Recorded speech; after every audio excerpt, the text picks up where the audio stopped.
Welcome to the 10th episode of the Drum Stream. This week we're featuring drummer, multi-instrumentalist, and music producer from LA, Joey Lefitz.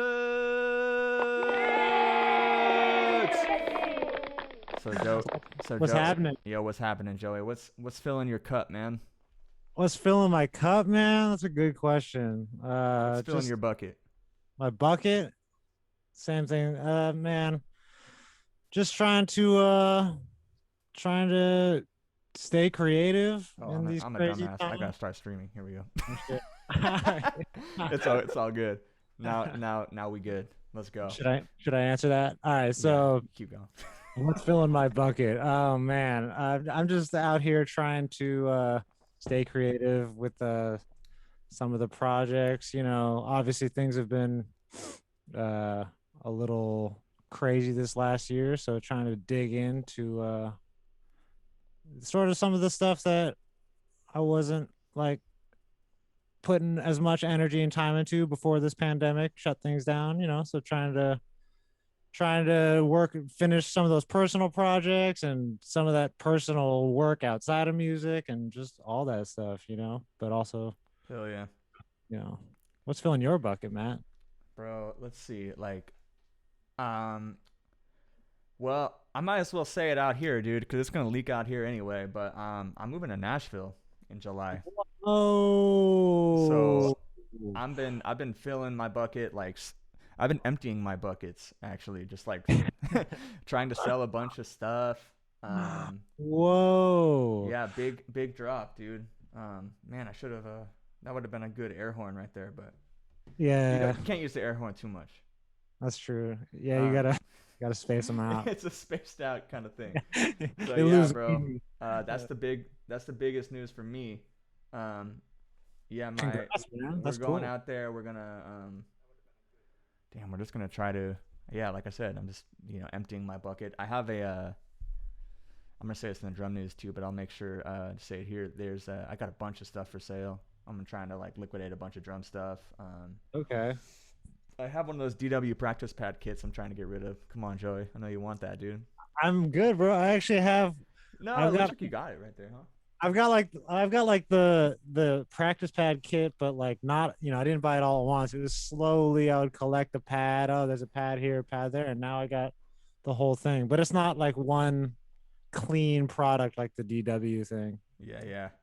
Yeah. That's the DW thing is pretty cool. Like I've had it for a while. I got it right when I like graduated Cal Arts, so that when I moved into the apartment, like because I didn't have like a shed space for a while, Yeah. and it worked. I have I bought an extra hi hat stand. I got the low volume cymbals with like an 18-inch and a 14-inch, and so it's like that and a little extra kick pedal, and Yeah, yeah. and it's so good to like just play along to stuff at home, or like um it's good for students too, like if I'm teaching, I'm teaching remotely all the time, so Yeah. Same here, man. I mean, like I used to kind of shit on the practice pad kits, but then I'm like, I just moved into this spot where like I can play my drums, but there's a lot of times where I'm like, for what I'm shedding right now, like I don't need to be subjecting my neighbors to this. So like I'll just like for the stuff that's just about mobility and getting around the kit or whatever, I'll jump on the pad kit and then I don't feel like I'm disturbing everybody. So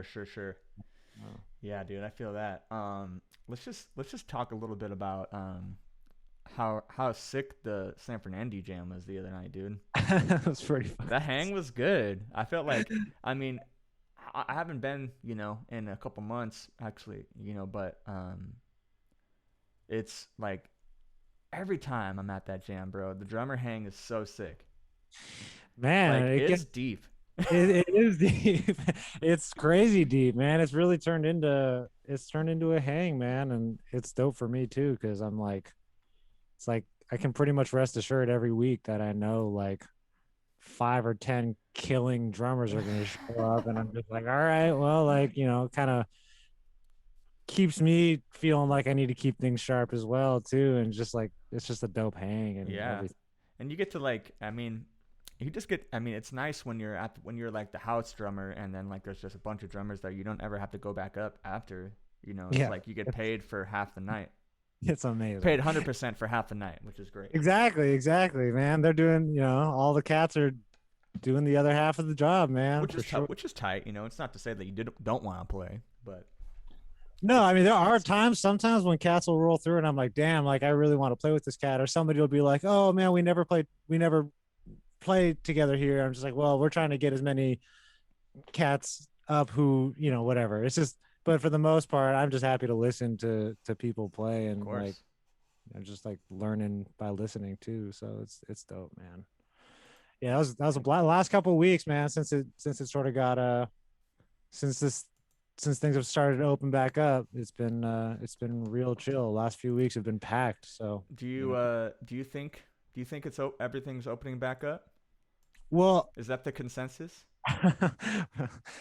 do I think that everything's opening back up? I hesitate to make that call, but I will say that like regardless of where the numbers are at, I feel like in California at least they've basically just been like, well, like indoor dining's back open. Like, Mm, I mean, just the fact that we're able to even meet, even and play outside is a step up from where we were a sure. month ago. So Man, it's crazy. I'm like walking around my neighborhood because I walk my dog like pretty much mostly the same route, like at the same time. But the past couple of days, I've just been going out at different times, same route. But I was like, I'm so used to like what my eyes see. So like when I'm walking past restaurants and I've seen people inside, it's kind of like jarring me a little bit. I'm like, oh shit, oh yeah, yeah, like that's yeah, like that's happening. And but then I like look around more. I'm like, hey, how come that place still isn't open, or how come that place still like a it's couple months weird. ago, like I found this restaurant that's under new management that had a piano in the bar, and I'm like, oh, that needs to have a jazz jam session right there. At least at least pass it off to someone. Yeah, But man. yeah. So I'm gonna try to get that thing going before I split. But Yeah. So like what is driving this move to Nashville? we want to Like, buy a house, bro. oh, okay. Say no We more. yeah, our lease is up here in May, Okay. so we're gonna damn, this is big, dude. This is stream big. This Uh, is this is big. So yeah, we're up in Long Beach in May, and it was kind of like that kind of kicked off the conversation of like, well, do we want to rent again? Do we want to like our landlord started raising our rent this year, and we're like, what the fuck, and yeah. so we're like, man, we had friends that are actually moving out there as well, so um they had us over for dinner, Oops. and they totally like they kind of like jokingly said, haha, you guys should move out there too, and then it just kind of got us thinking like, I mean, can we? And it's like, we're at the position in our lives where like we could pick up and move and make it work. And so yeah, bro, it's like it's kind of just like one of those power moves that we want to do and to see if it happens. And that we wanted to make sure that we move to a music city, that we move to a place where I can play loud, and that our dog has a backyard. Hell yeah, man. So Have you spent time out there? Like just yeah, her sister used to live in this town called Murfreesboro, which is right outside Nashville, about a half an hour. And so we got to stay there for about 3 days. But we're going out there in April again to just to kind of look at little like spots, and we're probably going to be renting for like the first 6 months, just while we get it. Oh, here's yeah, our yeah. here's our guy, Yeah. Brandon. Let me give him a little drum roll here, dude. That's gonna be. Hey. Brandon. Oh, What's What up? up? What up, Brandon? Sherilyn, how's everybody? I'm sorry I'm late. My computer, I had to switch to my phone because my computer was not complying with me. Damn, that's all good, bro. Welcome. Yeah, we good. We're just Nice to meet you, yeah, man. Brandon, Joey, Brandon. What's up? Oh, nice to meet you, man. Likewise, man. Yeah, yeah. We were just talking about. I think I've told you, Brandon, but yeah, I'm going to Nashville, bro. That's like the big news. Yeah, you told me on the phone, I think like 2 weeks ago. Yeah. So it's going down, bro. We were just talking about why and how and when. You know, You're not packing already, are you? bro. I'm selling. Oh yeah. Well, you're like pre-packing. Yeah, yeah. I just sold a bunch of dude, man. I'm like marketplace, Facebook Marketplace king right now.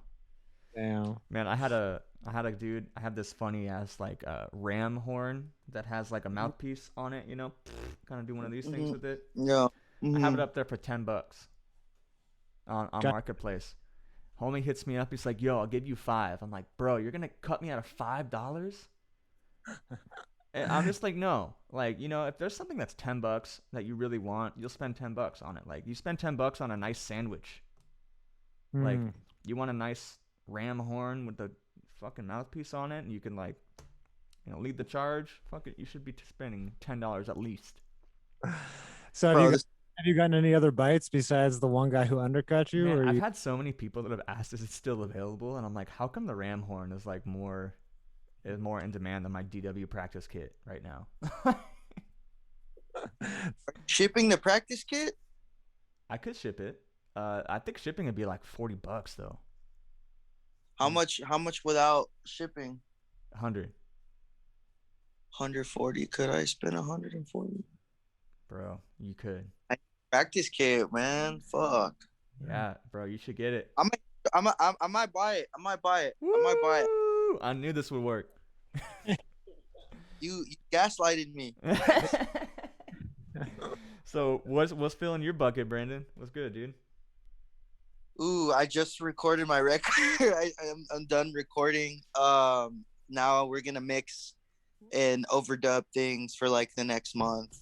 Get the package ready and get the art direction ready. Who's doing the Mer-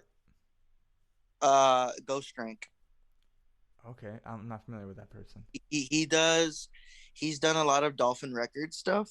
So he's done like live stuff before. He's done a ton of stuff.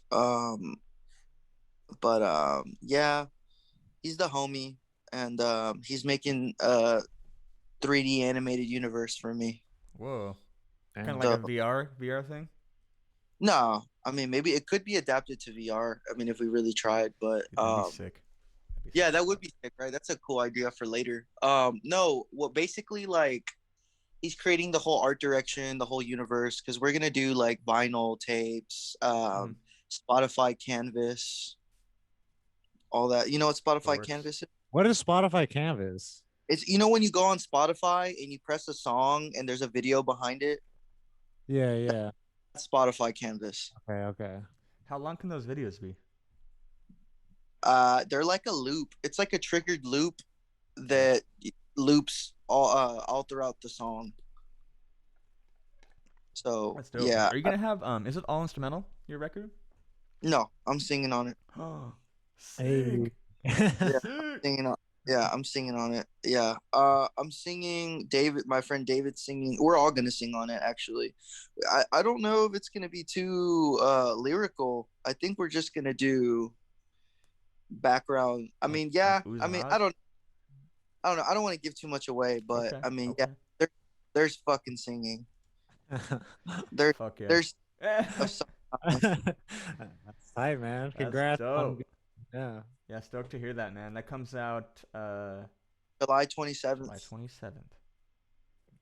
my mom's birthday. Oh Okay. man, that's cool. Happy birthday, Yeah. mom. Well, tight. Oh, Brandon's record is insane. Wesley in the house. All right. What up, Wes? We got a couple people in here. What up, Caleb? What up, Wes? What up, Ripined? However you say this. Got a couple people in here. Say what up if you're in the chat. Love to hear you. What up? Yeah. So maybe this is a good time. Let's launch into the drum news, y'all.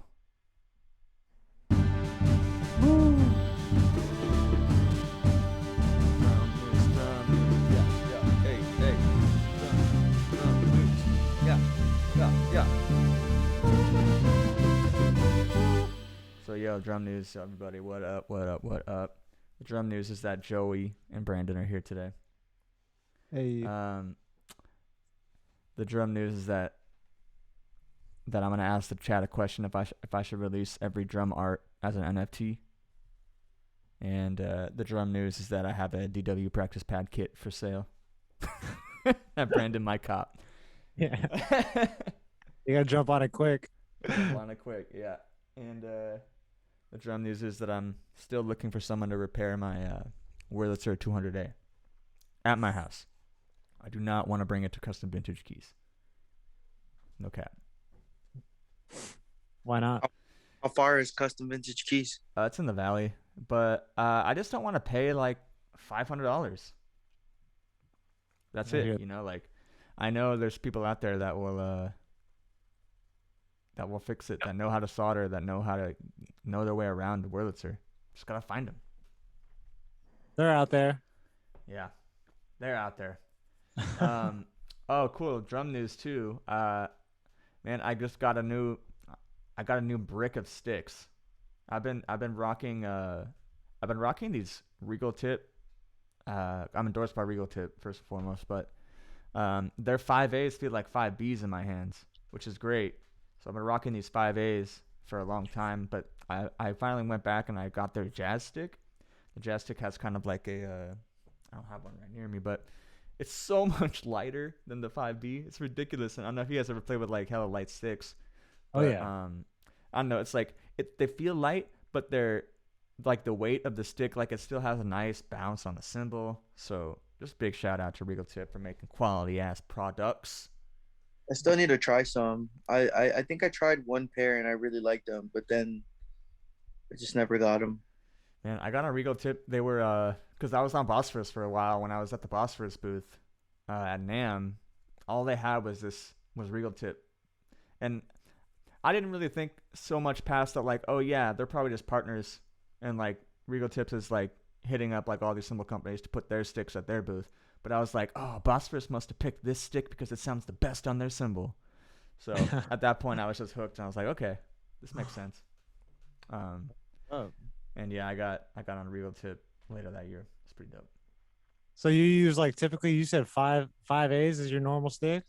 Well, like if I'm like shedding, yeah, like I like the 5As. I've had a set of Innovative Percussions. Like I have a friend that's on Innovative Percussion, and he gave me like 3 pairs for my birthday, and so I've just been like kind of rocking those too, and those kind of have the same feel as the Regal Tips. I don't know, it's like it's super depending on how I feel and like what, you know, I don't know, I'm like nerdy about like, okay, this stick sounds different on this cymbal all the time, and or no man, I'm outside, I need some more definition, or like get those nylon tips for nylons. Same here actually. I don't really fuck with nylons either. I hear New York fucks with nylons though. I don't know. Oh yeah. Like New York's all about nylon tip and ride cymbal consistency, and like I just feel like the nylon tips. I mean, with either tip though, like you chip a nylon, you're screwed. You can chip that wood tip so easy too. Like wood tips go dull quick. Can you even chip a nylon tip? Sure. Like, I feel like you could. Like you hit a rim right at the right angle or something. Sure. Yeah. And it just goes plat. And I feel like I've just like the whole tip can shoot off sometimes. Like you can lose the whole. You just left with a timbali stick. Exactly. Some nylon haters in here. Yes, noted. Wesley, get your ass to New York, bro. Yo, I also got to push back on the New York allegation that cats are all using nylons in New York. When I was out there, I did not find that to be the case. But maybe I was in the wrong spots. Maybe what do you think it is about the cats in New York and that environment? I just think cats in New York, and this is like not a bad thing, that everyone's just such like a ride cymbal fanatic that they need the consistency of a nylon tip versus like, you know, like I said, like wood would like dull over time. And like if you keep a nylon, I don't know, like I just feel like nylon's way more consistent. I understand it, I just can't get behind it. Nylon sounds great on super dark dry cymbals, but that's about it. Yeah. That's about it. Yo, I Wes, mean, what symbols and sticks combos do you have? Throw that in the chat, y'all. That'd be good. We need to know. also Wesley's gonna leak my fucking album. God damn it. Ooh, He said, yeah. did you send He's him? harassed. You send him that same track? What did I send him? Man, I did some. I sent a lot of people certain things, but That's good. I did. I have. Yeah. I mean, it's also not done. It's also gonna sound different when it's out. So I'm not tripping. Yeah, bro, I can't wait to hear that's out. The fact that you sent that stuff that was all just straight off the board, I was like, whoa, like sounds are just like banging. Yeah, it's my first project where it's like, oh, okay, get a master engineer Hell yeah. thing, mixer, and then I'm gonna get a professional master. Hmm. And so it's like it's like the three engineer process. You know what I'm saying? Yeah, What man. studio did you do it at? What studio? Oh yeah, like, where'd you record it? Did you do it like in a rented studio or like in a basement somewhere? Yeah. House, which is a rented studio, but the engineer is a really good one. He engineered the last record for White Denim, which is like a band that they play all over the world. They've played like the Late Show and shit. I don't know. They're from here. They're based. Um, he's done a lot of stuff. He's done a lot of stuff for like New York people. We're the first like fusion group that he's done though. We're like the first like like Rhodes, 5-string bass, drums that are like complicated, um, and like guitar, like headless guitar. He's never done anything like that. So I mean, he just did what he knew how to do and got clean sound for us. And now my homie, who's like my homie Taylor, shout out Taylor Palmer Eldridge, he's friends with Ghost Strength, who's doing my art design, but he is such a good sonics man. You know what I'm saying? And he's doing this project. He's cutting me a really good deal, and everybody's cut me a pretty good deal for this record. It's just crazy to have like this team of like curate geniuses like working on the sonics of the record. It's cool because it's like first time all I have to do is focus on playing instead of like everything. Because my last record, Inner Alignment's like, oh, let me overdub, let me take some crazy takes in this like 4-track cassette mixer and then overdub after it and like make whatever, right? But now it's like I can actually like just focus on playing, which is super new for me. And Yeah. like after this experience, like I'm gonna know how to cut records. It's fun. Hell yeah. Hell yeah, man. Well, fuck yeah. Keep your eyes out for that, y'all. That's gonna be fun as hell. Let's move it on. Move it on to our main attraction here. Boom, boom, boom. Joey Lefitz. Joey's I'm gonna read some of the stuff from his bio here. Joey Lefitz is a professional multi-instrumentalist music producer living in Los Angeles. With split time between Los Angeles and New York since 2010, he's collaborated with an impressive list of artists across genres, including Diane Coffey, Early Evil, Elia Dean Ambar Trio, Halion Swanger, Hellatron Johnson, just to name a couple. There's so many around there. In addition to producing original music, he also curates content for loop libraries and composers, scores music to picture, and he's also worked as a live musical accompanist for the Martha Graham School, the New School, and NYU. That's awesome. He also teaches private drum lessons, y'all. So Joey is also a graduate of the Berklee College of Music 2010 and was a member of the inaugural class of the Berklee Global Jazz Institute. So welcome, Joey Lefitz. Yo, I watched this video of you and Mark Whitfield Jr. doing like some sort of clinic in Spain. That's in Panama, and I'm pretty sure that's just Mark just taking over and clowning, dude. He's the wealth of knowledge, bro. Between the two of us, especially, like, dude, but seeing you with no beard though was the best part of that video. Yeah, bro, man, shave it off, bro. All right, I can do that. I'll lose like 10 years.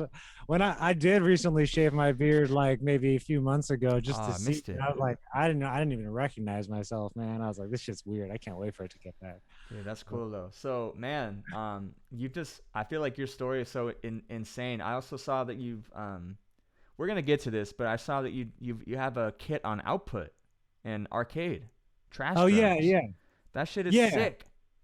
Thanks, man. I And mean, like, I didn't I just like that was it's not so much my kid. It was like me and a couple other percussionists that they called into their studio and just gave us a bunch of shit from Home Depot. And we're like, here, hit this. And like, here's a click. And like, they wow, put the actual kit together, like, and sure. the pack together. But yeah. But to be a part of something like that, maybe let's just start there. Like how, like I think something that we haven't talked with about a lot of drummers that we've had on is like how you're getting stuff into sync and getting stuff in from your loop libraries, like that avenue of the music industry for drummers specifically is kind of, I mean, I don't say it's hard to get into, but it's, a lot of drummers aren't into that world as much as singers, guitar players, songwriters, for instance, so like, and I know you do it all, so like, can you maybe tell us how that came about?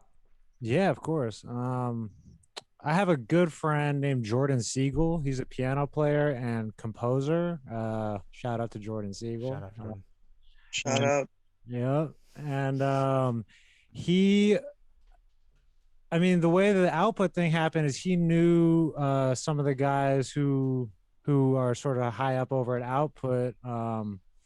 This guy Josh Story and another cat whose name is escaping me right now. But uh, I think the first thing I did for them is they were kind of in a pinch and needed a drummer to come in just to do. This wasn't even for trash drums. This was for I think for arcade, which I think trash drums is part of arcade or something. I got to Right. do my Yeah, homework yeah, yeah. on No, you're right. It's that. part of arcade.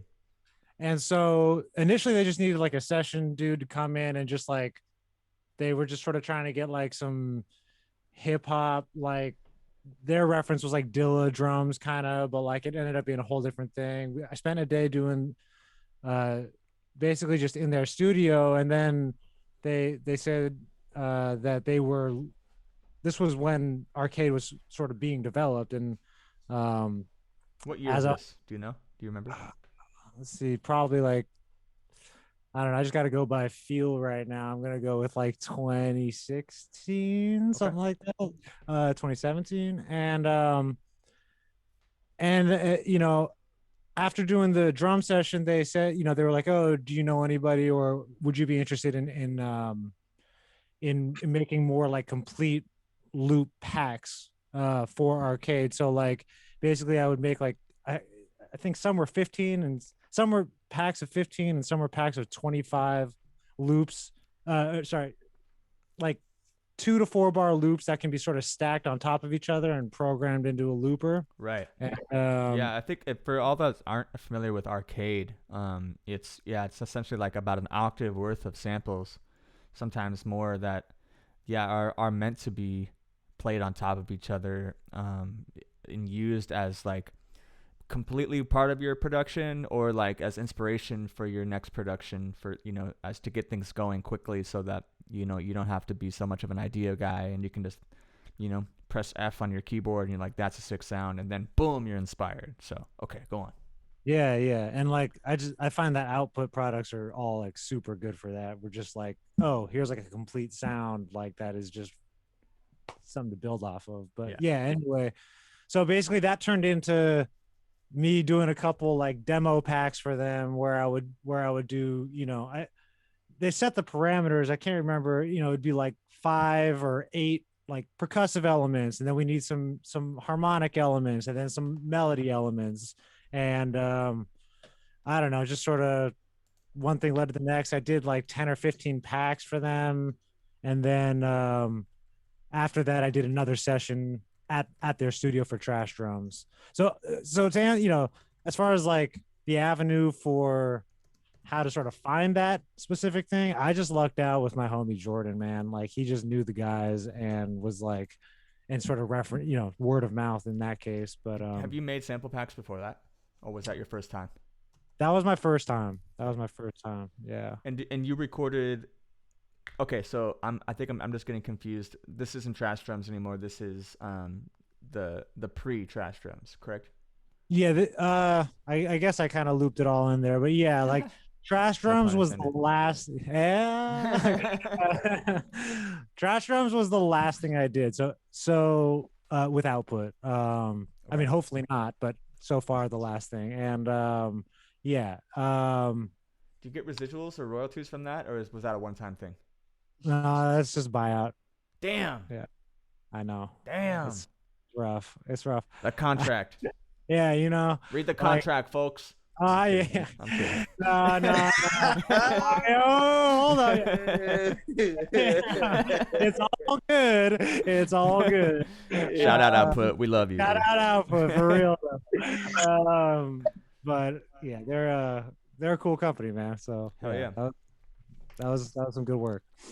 Well, that's dope, man. I think that's like, I mean, just every stream lately, we've always had to kind of round it back after COVID because it's just like such a big part of our lives. But I think what COVID has brought about is that side of music is still like a living, breathing, and even a bigger entity right now. To like being able to record yourself, being able to make your own sample packs. Like I look at people like producers like The Count. Like they're like chucking up these insane sample libraries and sample drum packs that like are just are selling.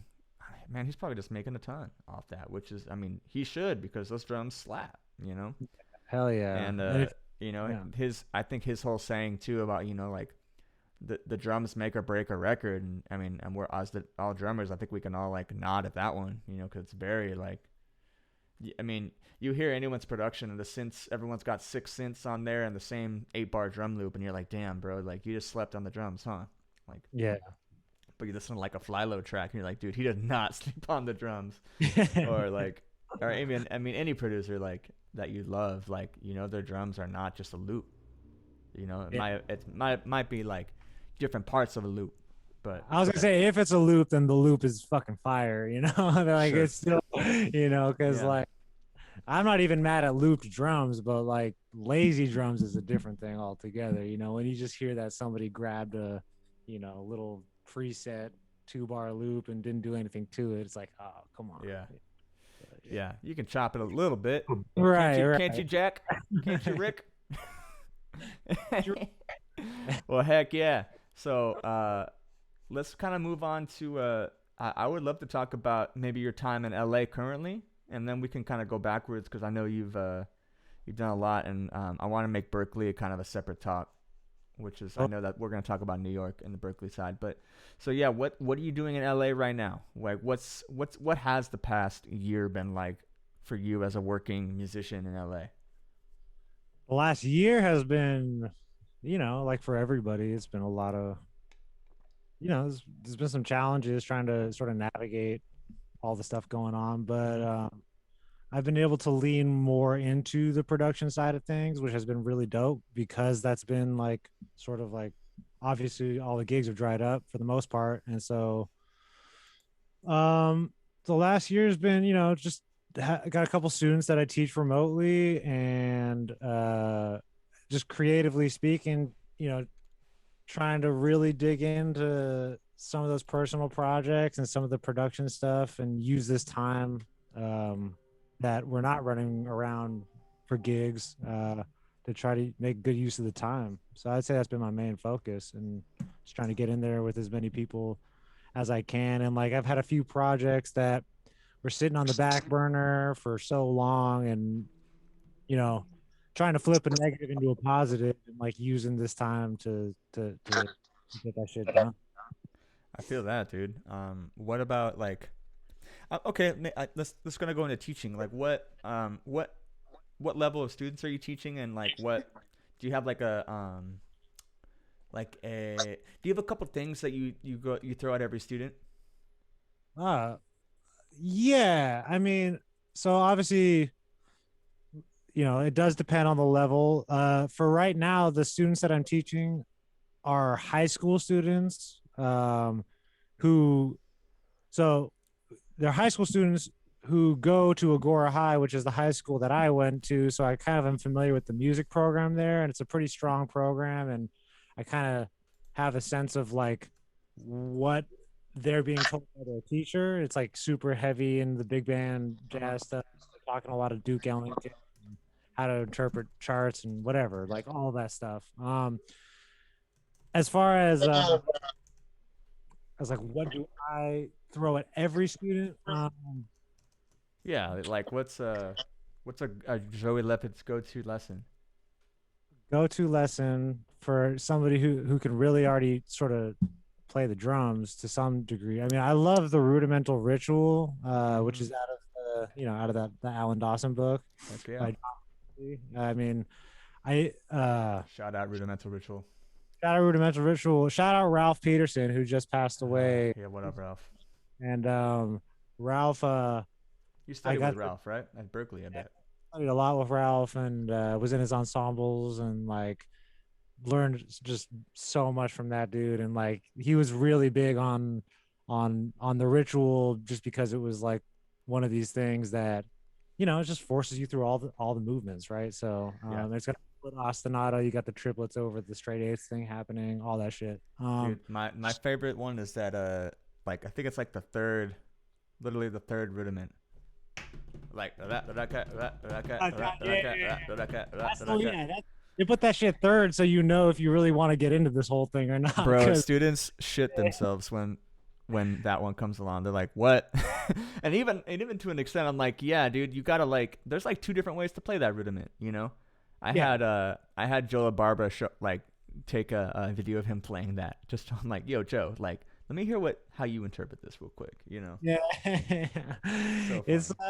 So that's a good one. And actually, I think when you're playing that one like really right, it's actually like the phrasing on it is not weird at all. It's just weird to read and like figure out and decode. But then when anything you're playing inside a quarter note triplet bar is like it's like it's nothing crazy, but the interpretation of it is crazy. So yeah, I mean, I like that. And I also I definitely pull from the lessons I took in later in high school. I got hooked up with this teacher named Bruce Becker. Shout out Bruce Becker. He's out in the Valley, and he is like a protege of Freddie Gruber, who was like a legendary hands teacher, like taught gave lessons to like I don't even want to misspeak, but like just big cats back. I read that he taught David Garibaldi. Is that true? Yeah. Bruce taught David Garibaldi, but not like from the time David started playing songs, but like gave him lessons, and that was like something that he aspired to. Yeah. Totally. And like I think he's given a lot of one-off lessons like sort of all over the world. He's like been to different conservatories, and he's just like a really like Bruce is so dialed in to like the technique and like hands, like more than I would even necessarily want to even be thinking about that shit. But like he just like he can scrutinize any tiny movement and just help you get more efficient with your movement. He's and like a pad guy, huh? Yeah, I mean, I don't want to relegate him to just that, but like I will say that an hour lesson would be we would spend more time on the pad than on the kit for sure, because it was just all that real tedious shit that when you're younger you're like, I just want to shred, but then like a little older and you're like, oh man, I'm so glad somebody like talked me through some of that shit, because it just helps you interpret things as you move forward, Totally gives you that like I don't know, that box to like play in, and like totally gives you the restraint. What up, techno? Hey. Very tight, man. So let me look here. So yeah, this is an interesting question. I try to ask this. Like, I think as musicians, we all like, it's not all just playing. It's not all just writing. It's not also like, if you were to describe, how many jobs or like revenue streams you have in the music industry at the moment, like what would you list? Like, what's up there? So obviously, gigging, Yes. doing gigs around town would be, especially before COVID, was like the main thing. Producing music for people, um, teaching lessons, um, the been a couple times where I've been able to do like more of a master class situation, so that's always cool. But like the main thing, yeah, I mean, at, through the years, it's been so many different things. But as far as things that I'm doing right now, I mean, it's mostly trying to build the gigs back up after COVID, Hmm. production, and yeah, just those two lanes I'm and in. teaching. Gigging, teaching, production. Yeah. That's good. Yeah. That's Yeah. killing.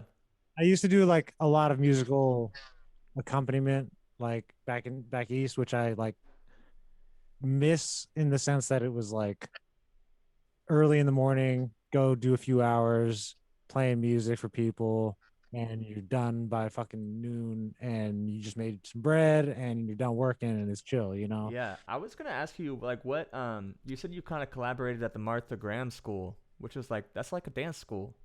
Yeah, I So worked like there for years, man. I remember I would always hear like percussionists play in like the dance classes at Cal Arts or like is that kind of what you did in a way? Yeah, And like well, what is that like? I've never had the privilege to do that, and I think that must be like it's a whole new way of playing. Cause like bro, I played for like a yoga class before, but it's like like with playing with people that are just possibly I'm assuming like just freely interpreting your rhythms in their body is like to me like the most sickest gig in a way like because that's what the drums are supposed to do, man. It's like yeah, I always say that there's two types of music out there, there's like there's what is it, there's good music, no, there's music that makes you dance and there's music that makes you listen to the drummer. oh shit. So you what do you know prefer? You like the shit that makes you listen to the well I drummer? think the thing is like it's the same thing. Oh, okay, Like okay. you know there's like so anyway yeah like what's that gig like? I'm really curious. So it was cool, man. I mean, like the gig was definitely, so I kind of fell into it. I was waiting tables in Union Square in New York, and one of the women who I was waiting tables with was a student there, and she was like, "Oh, they're looking for musicians," and like I did not know who Martha Graham was, what any of this shit was. I was just like, She's I heavy, want, dude. yeah, I just want to do less serving. Yeah. So I showed up, and so the gig itself was mostly playing percussion, but I was behind a piano, so there was I kind of like after the most of the accompanists at Graham were like classically trained piano players, which obviously is not my bag. There was this guy named Scott Morehouse. I don't know if he's still working there. He was super cool. He also totally helped me get that gig once I went in there. And he was more of a percussionist, and he would kind of do this thing where he would like play like root fifths low on the piano with his foot on the sustain pedal, and then be playing percussion, and then like color it with some high stuff up top on the piano. And I started like sort of emulating that thing. I'm not going to say he's the first dude to do it, but he's the first dude I saw do that. Yeah. And so that became sort of what I was doing. And then as I got more familiar, I mean, each class you get that much more familiar with like what is a Martha Graham class, and like you find that they sort of go through a lot of the same motions, a lot of the same exercises. So as you sort of get to know the exercises a little bit more, and oh, okay, you start picking things up. Oh, this one's a little bit more they like to say like, oh, this is an adagio. You're like, okay. So that means Okay. I got So it's like okay, I feel. place, and so you start to like just get the vibe a little bit more. And yeah, man, it's a different world though, man. Like I thought I'd just be able to, like, yeah, I'll just come play some percussion, blah blah blah. And like, I got in there, and there are many classes where like some more like OG teacher from like the old school of the dance world, and is just sitting there like, that's not how this goes, and I'm getting chewed out in front of the class. It was a learning experience for sure. What instruments were you playing? Or did you only play like I mean, yeah, what instruments were you playing And did you ever vary your instruments, or was it all the same stuff? I varied the instruments for sure because it would also depend. Like, so they were like the, when I first started, the studio was on like 63rd Street, like Upper East Side, New York, and then they moved to the Village, the West Village. But sometimes they would like do like an intensive thing at a school where like there was no gear, so I like depending where I was going, I would also like would depend what I was playing. But for the most part, I would play uh the djembe. Uh, I would have a doumbek. I would take um, a cajon, various like hand percussion. Like it'd be nice to have like a cymbal on a stand. Just use the hand. Um, Sure. and then more and more, I would be like more on the piano, just because there were a lot of people who were like not trying to hear percussion. Like in that world, they were just like, I need some beautiful piano shit, and I would just be like, oh god, like I don't, you know. Anyway, that's not really my wheelhouse either. So, but yeah, I mean, just like various hand percussion stuff. Like never, it was never really drum set or anything like that. Sure. Yeah. Man, that's cool. So, do you remember man, so I'm just so curious because that's such like a niche gig. I mean, It is. similar to like the yoga gig, it's like I like that the fact that you kind of had to learn their routine in a way because it's like I would do the same thing with like I would play the same class of yoga class. So like, and I was like, because I would play that class, I would get free yoga. It was like a core power spot. So like, I was like down. That's I was true. down at core power like every day, free yoga. The best. It was the best hour donation of my time Hell ever, yeah. ever. I What would were you take playing? that, Were you playing just like what instruments were you dude. playing? So the funny thing is, I started doing that at a local yoga studio first, and like, cause I mean I've been doing yoga for like a long time, off and on for like since like 2010 or something, Right. and it's an interesting story because I started going at the spot that my college roommate went to in San Diego, and I loved this one teacher. This one teacher I would always like, if it was like their class, I'd be like, okay, hell yeah. Anyway, I stopped going to that yoga studio, and then I eventually ended up back at Core Power, because I think I had a membership there for a minute. I think they gave you like a free 30 days or something, and she was there, that this yoga teacher, and I was like, whoa, like, dude, I remember you. And like, anyway, then we got into talking. She has like a boyfriend or now husband, I guess, that is like in like a fat like San Diego reggae band.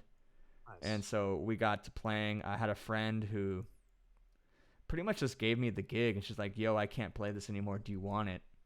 I'm like, hell yeah, I want it. So I played kind of mixture of like, I would go in there and I put a towel over my cajon, and so I get kind of like a muted but still like a deep sound, like a heartbeat sound. I get like, I'd kind of get on like some like deep like heartbeat vibes for a while. and That's but then after a while, like it didn't it wasn't enough, so I had my buddy on bass come in, who would bring his fretless, super into Jocko stuff, and we just like vibe for like an hour in like 105-degree room. that's crazy, bro. Yeah, it is crazy because one time, like, I mean, one time it got too hot, and and it was just like, you kind of had to like, unless, I mean, and this is a time I was kind of smoking a bunch, and it was not good. Like, you go into the yoga room high, and you think it's gonna be tight, but it wasn't tight, and Yeah, I had to this like, sounded like a better idea than it actually I had to was. like Yeah. pull back the reins a little bit. And like, okay, not a good idea. Let's, but yeah, dude, it was killing, and so yeah, I totally understand that whole like accompanying body movement with percussion. I think is like something that we should all do as drummers, at least at least to a certain degree. I mean, we all do it by playing our drum set. Like, it's funny, like you play a drum set on the street and people walk by and they just start dancing, and you're like, man, yes, that's my job. It's like a really fundamental part of like what we do as drummers that gets lost, I think, especially when we all start like digging into like, a lot of different styles of music, and you go to music school and shit's all about the music, and you're like, oh right, like at the end of the day, this shit is supposed to like be, and like it's part of something larger than just like playing the drums or even maybe just the music. Like Yeah. it's the whole thing with dance and whatever. It's like some lifestyle shit. Yeah, man. Because, it's just like, I mean, I look at like top 40 drummers too. Like, these people that are playing wedding band stuff. It's like, man, you can't really deviate. You can't really chop out and can't really like, maybe what I would say, you can't have as much fun as, because I like being creative and I like, there's, you go to like a, you go to like a, I don't know, any progressive jazz show and there's still people like this, they're like, yeah. Like they're dancing in their own way, in their own head. But like those top 40 wedding band drummers, like if they suck, man, you're fucking fired. I mean, Yeah. yeah. What's that? I was just saying, like, talk about like, oh shit, my mic. But a drummer or a band only being as good or bad as the drummer. I mean, talk about a perfect example of that. Like, you could have the most killing singers and bass player and everything. If the drummer doesn't know the tunes or like isn't committing to the idea, like you're just like, bro, nobody's dancing. Like this shit is. Yeah. Yeah. You get no tips either if you're at the restaurant, bro, and you're like, or better, even worse, like your drummer's too fucking loud. Yes. Bibbity bobbity boop. But that's, I guess, Andres. Little Drumsky, what's up, Andres? Yo. Yeah. So man, yeah, I think that's a great lesson for everybody out there. Fucking play some goddamn pocket every once in a while, and like worry about the groove and not your fucking chops. No fucking flurries around here. All right. That's that Greg Hutch. Yeah. I'm like on that wave where it's like I'm trying to develop new pocket. Like, hell yeah. I mean, because pocket is pocket, right? But like new pockets where it's like you have, I mean, it's just like, I don't know how to explain it. It's like evolving pockets that never been done before, but having them play out in a way where people can still dance. Like, I mean, people can still dance to 9/8. Damn, Like, that's true. Yeah. they can still dance to 9/8, even if you have it 1 2 3 4 a 1 2 3 4 a 1 2 3 4, because someone is gonna divide in 1 2 3 1 2 3 1 2 3 1, and they can still dance to it. Yeah. I think It's really the weird. fundamental of pocket is like, I mean, in a very, very macro level, it's where that snare is hitting and that snare is hitting in a consistent place. That is giving you a sense of like circles, Well, because the thing is like if the thing is like, oh yeah, you could play a bunch of fucked up meters. That's cool. Do you have a backbeat though? Yeah. Right. Like, right. because that's the thing. Like even with odd meter music too, like or anything, any sporadic music, like if there's a backbeat, like people will feel it. But like even in general, like if you're playing 4, you have no backbeat. You don't have a feel. That's what people want: the backbeat, the kick and snare syncing, or that gluing to the band or whatever. It's like that's what people are paying for, right? But like you're fucked with no backbeat. Yeah, you're out of work. Like it's crazy too, because I've met a lot of crazy jazz players. They have a lot of technique. They can play whatever meter, but they have that like that light touch, right? And then you have them play 4, no backbeat. What the fuck? What's going on? Or the bass drum's too soft. Yeah. It's like you got like it, and it's cool because me, I'm like the other side. Too much.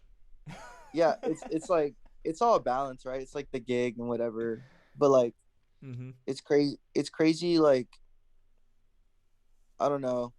I always say if you're doing like creative shit and you're doing your own thing, I mean, expect not to be fucking paid for a very long time. But like in terms of like wedding shit, dude, those wedding drummers, they make a lot, man. Those wedding bands. I talked to a wedding band one time, like for the first time, like maybe about a year ago, because I was helping my friend do wedding stuff, floral stuff. Okay. And dude, they made a lot of money that night. I was like, damn.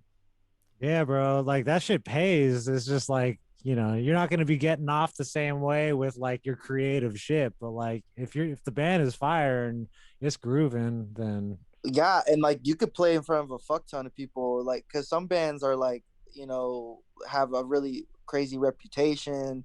You could play for like those crazy weddings, and like make, some bands can make up to like 7,000 Bro, a more than night. that. More Yeah, than that. yeah. Oh, That's got a Yeah. sub. Thanks, y'all. Yeah, Thank you, thank probably you. in LA. Texas is a little different.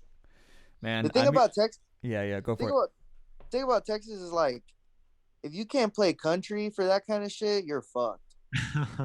That that's like the thing here. Like you have to play if you're like in a gigging circuit like that. Like me, I'm not. Like I don't like country. Fuck that. But you have to like to gig like that and make a lot of money here in Texas. You gotta play country, dude. You gotta That's have like the those thing. feels too. All those different country feels. Mm-hmm. Like there's a Yeah. whole like milieu of country beats, dude. What's up with my French, Joey? What's up with my French, bro? Yeah, it's so good, man. So good. Did I use that right? I don't know. I'm no expert. My girl's French, but damn, bro, I still am trash at speaking it. So yeah, I'm trying to get better though. Reading children's books these days, so that's funny, man. Hell yeah. I think like, man, I just feel like just on this topic of like being a like modern drummer and like student of like the tradition of playing the drums. Like at this point, it's kind of like you got to be able to like play a backbeat and be able to swing or like do if you're doing jazz or creative music or whatever like your creative odd time thing is. In addition to that, you also just got to be able to like lay down a fat backbeat. Like all the best drummers can do that. You know what I mean? But, Yeah, no, like that's like you have to be able to swing a little bit and have a backbeat, or Yeah. just know the backbeat. I don't know. It's weird. It's like, and it's crazy too because you can tell when people don't have a backbeat. It's like a really strong, like, oh, what? You know? It's like, whoa, okay. Like there's no foundation to this house, man. Like It's so weird. It's so simple. I feel like it's so simple that it's fucking complex as shit or something like that. I don't know. simple but not easy, right? Like Yeah, for sure. Well, heck yeah. I think this be a good time to like, like, oh, we have a little thing on the chat here. I should say that, yo, what's your dream gig, Joey? oh man, that's a good question, dude. I mean, man, the first thing that comes to mind is like playing with D'Angelo. I feel like playing with D'Angelo with like a ridiculous live band would just be like probably like the very full circle, incredible thing to do. Any era, D'Angelo? That'd be. I mean, I know that's like he only has two. He has those two records, like Voodoo three. D'Angelo or Black Messiah D'Angelo. There's also Brown Sugar, but Okay, all right. yeah, but I mean, like Voodoo is just like probably the album I've worn out the most in my life. Like I don't really even listen to it much these days, but like I just um if I got a chance to play those tunes like with the cats, so to speak, that would be like the craziest shit ever, Yeah. Um talk about backbeat, man. Shit. So but I don't know, that's the first thing that comes to mind, but there's a lot of there might be stuff where I would be stretching out more too that I'm not thinking of right now that would also be really amazing. Like I just love any old gig that everybody's killing and honest with what they're doing. And yes. Well, What are y'all's dream gigs? man, my dream gig right now. Let me think. It's not, maybe it might be like, I think it'd be really fun to play in Tom Mish's band. Oh yeah. Like just on some like modern stuff. Like I like his music to me is a bit is like enough pocket, or like playing in I don't know, playing like some of my for like some of my like favorite producers, like live stuff or something. I got to see Anomaly live like 2 years ago. And like his drummer, like he had all the samples from Anomaly stuff on his SPDX, and he was like layering stuff for, like, he had a sample like a rubber bar on his snare too. So like he had like 3 different how do you say, like, snare textures, I guess. Like he had his main, his side, and his rubber bar, and his SPDX for that matter. So like to me it's like a fun challenge to like layer up when it's like the right time, or like to be able to like kind of have that quasi MD role when you have all the samples and you're playing the tracks and stuff. Like, I don't know, being in a band like that everyone's just like firing on all cylinders is amazing to me. But also like, man, playing in like just like playing in a band on any band on like the Vans Warped Tour would be also like a hella dream. But like RIP Vans Warped Tour, you know. I went to Vans Warped Tour early 2000s, man. I couldn't even tell you what year. Bro, I got to play the San Diego Warped Tour with my band in 2010. It was dope. It was dope as hell. That's so dope, man. That's just because we were from San Diego and we were on like the San Diego stage. But we had a good time slot. There you go. We did not play at noon. We played at 12:30. We played at noon though. I think we played at like 4, bro. It was good. It was right in the middle, and the sun was done. The sun was blaring. Okay. What about you, Brandon? What's your dream gig, dude? Shit, man. I'll just lay it down on some like people I'd like to jam with, because I don't think it would be. So I would really like to play with, just to see, just like Henry Solomon, Logan Kane, just to play with them. Like one gig would be fun. You'd kill that gig. It would be interesting. I think I could pick up their language pretty fast. Like based off the last record, it's fun. I want to play with Vu. I want Vu to play with my band, and I want to play with Nicole McCabe on flute really bad. Another thing I'm trying to think of a pianist that I would love to play with. What's his name? I don't even know. I mean, like, it'd be fun to like nail what's his name? Freaking what? Tigran gig. That would be fun. To learn his songs would be crazy. Yeah. That would be awesome. I think I would just feel like so in tune with music after that. I think I wouldn't be able to like get sucked out of that after that. You'd have a whole different vocabulary after that first gig.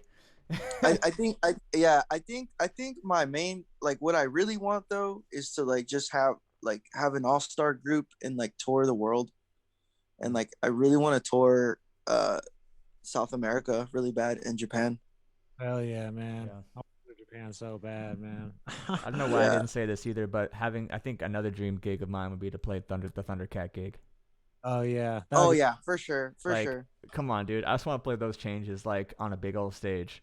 That would be really yeah, like doing shit with like Flying Lotus and just like the Brain Feeder crew would also be you know. I would just like to be able to like open up for those motherfuckers. Like, that's the way I see it. That's like my goal, like trying to get my music to the point where like I can open up for those crazy guys. You know what I'm saying? Mm-hmm.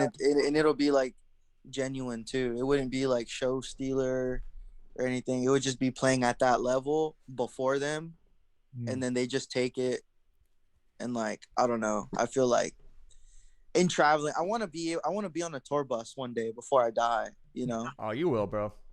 I want to eat at the same catering table though as Thundercat and Fly Low at the Brain Feeder crew. Like, even so, that'd be tight. I'm gonna play ACL. I'm gonna figure that out soon. What's that? Austin City Limits. Oh, okay. It's like the fucking Lollapalooza, but here in Austin. Got it. Yo, I want to play Bamboozle, or what's that? Bonnaroo. And Bonnaroo. Oh shit, man! I'll play lose Coachella. my soul there. I want to play. You know, if we talk about dream gigs, like fuck bands, just let me play the sickest venues, dude. I want to play Red Rocks, bro. Let's talk about venues for a second. Red Rocks, dude. You can't cap on Red Rocks, dude. Like that's a beautiful gig. Like that. Yo, Barra's played Red Rocks. Oh yeah, we had Barra on 2 weeks ago. He's played Red Rocks.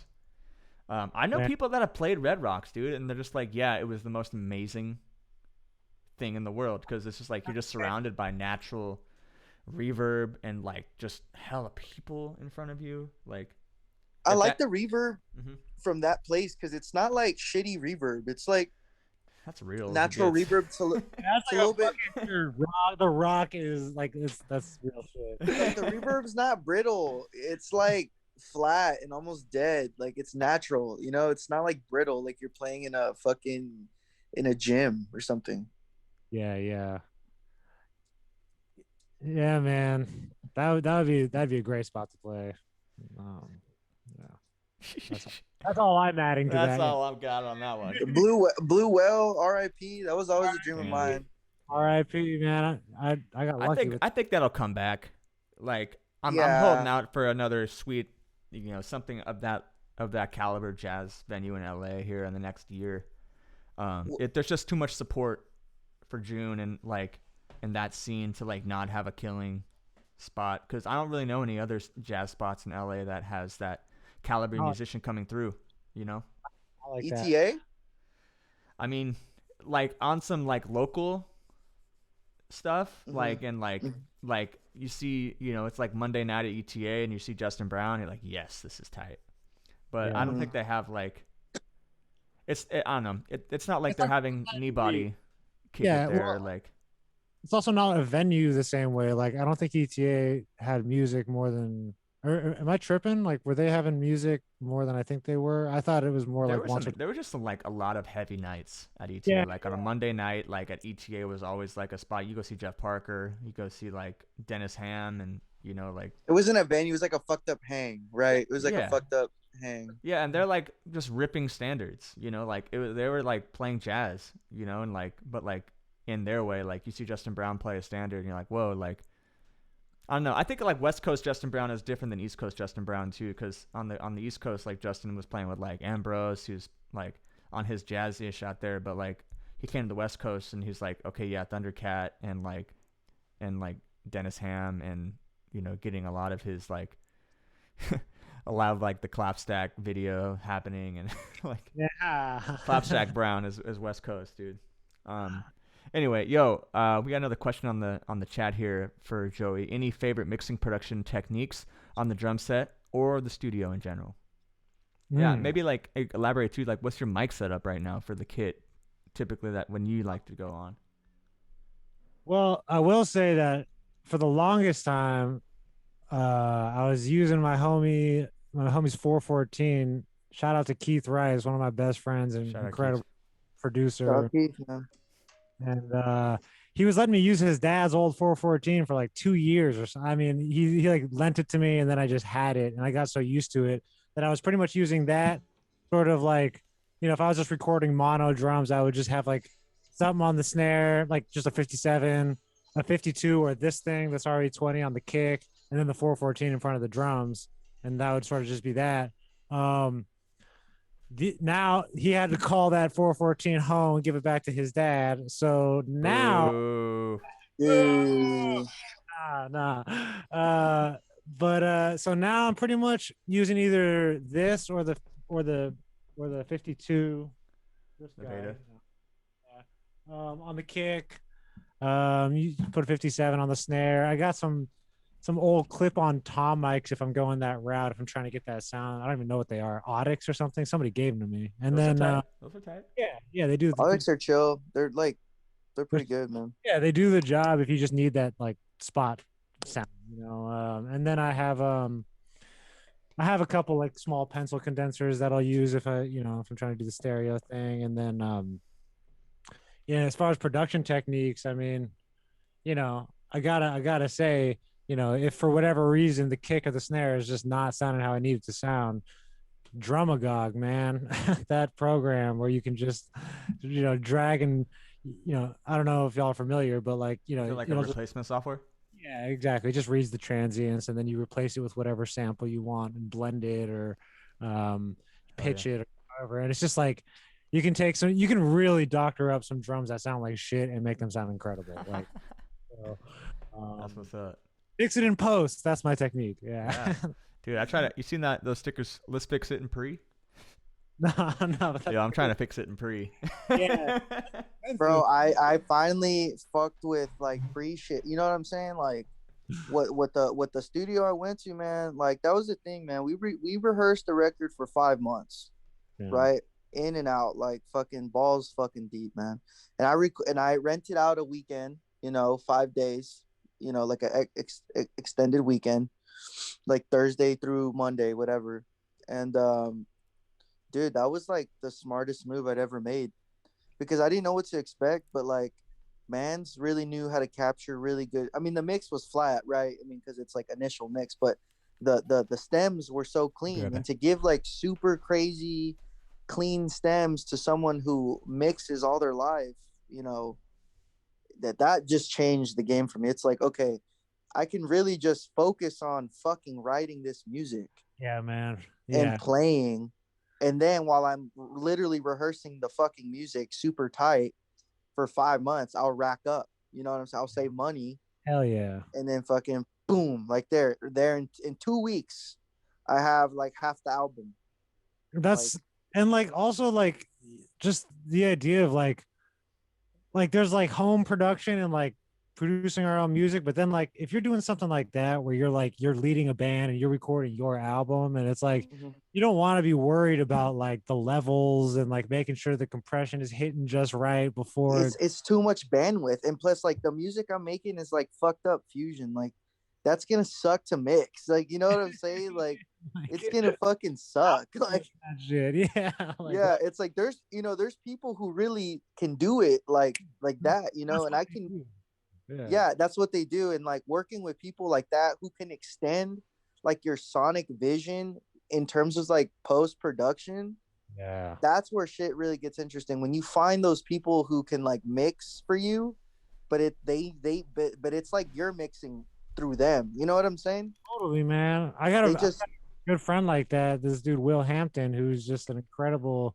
engineer. And it's like, whenever I find that I'm trying to do too much and I hit him up and ask him a question, I'm like, oh yeah, like, man, like, like you can't do everything at the highest level, right? You know, it's like you gotta just like allow the people to bring their skill sets into it, and all of a sudden you're like, oh, this is like way better for everybody, and we're all working and having better. Yeah. Mm-hmm. What's up, Matt? Welcome back. Oh, what's up, y'all?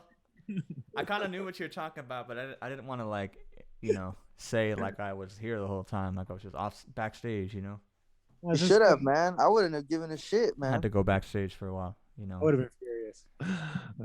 We're just talking about I was just talking about like like how I was very thankful and I played my cards right, rehearsing a record for 5 months and then like renting a studio out while I saving the money while I'm rehearsing, and then renting the studio out, and then like getting someone to engineer and get all the clean tones out.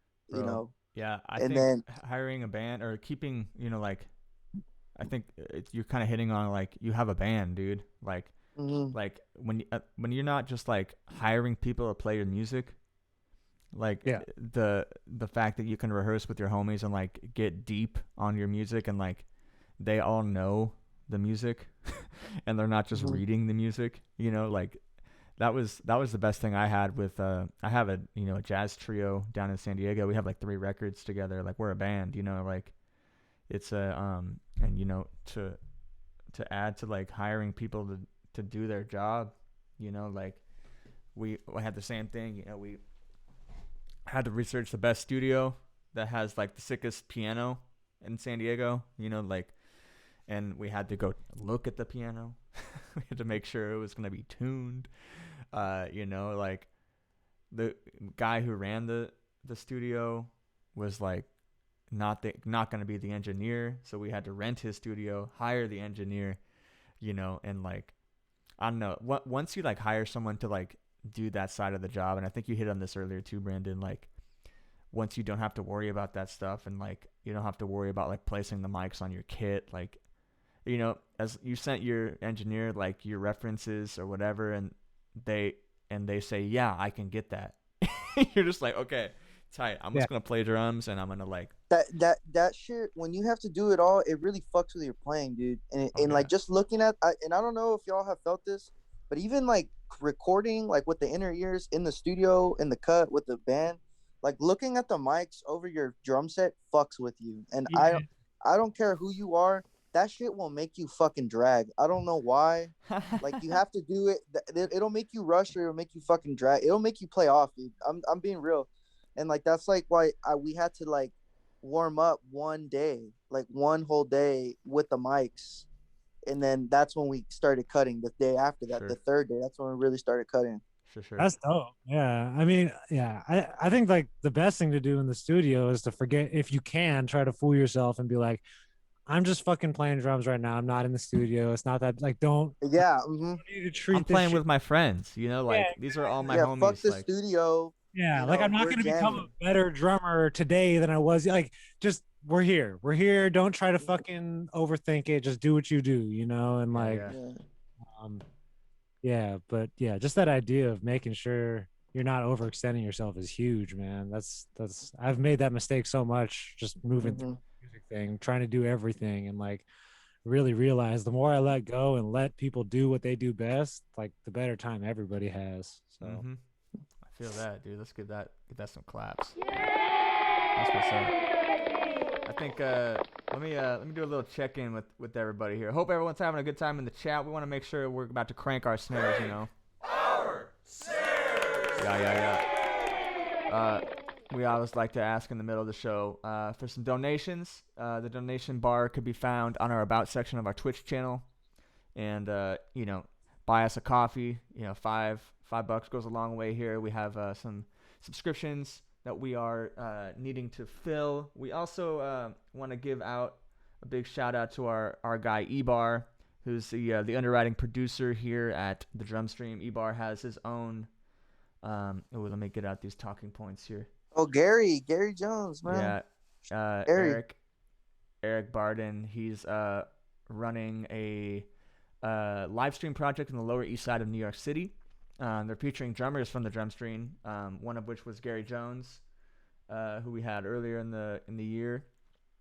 And there's a lot of cool shows coming up this spring. If you want to check out his site, it's www.ebar.nyc. And you can follow ebar at ebar.nyc on Instagram. Very cool live stream platform, and they're really like doing a bunch of great shows. So make sure to check that out. I'm gonna put this one up here one more time. You can see it. Pretty cool. The last one they have is Genovia, that bottom right corner. That thing was killing. Oh man, we just received something. Thank you so much. It says the name not provided. I really appreciate that. Whoever did, you anonymous giver of love. Thank you. Give you an air horn. That's what's up. We're cranking our snares all day. Okay. Now let's move on. So Joey is a graduate of the Berklee College of Music. Went there in 2010 and was a member of the inaugural class of the Berklee Global Jazz Institute. From what I remember, that is the first time that they had like a dedicated jazz major at Berklee. Is that correct, or am I yeah, I mean, yeah, I guess that would be the case. That the major the major itself was performance. So like it wasn't a new major. It was just like this sort of program within a program. And it was also like, I gotta say, like it was in its inception when I was there. So like I'm sure it's changed quite a bit. Mm-hmm. But it was dope, man. I mean, it was run by this guy Marco Pignataro, was sort of like the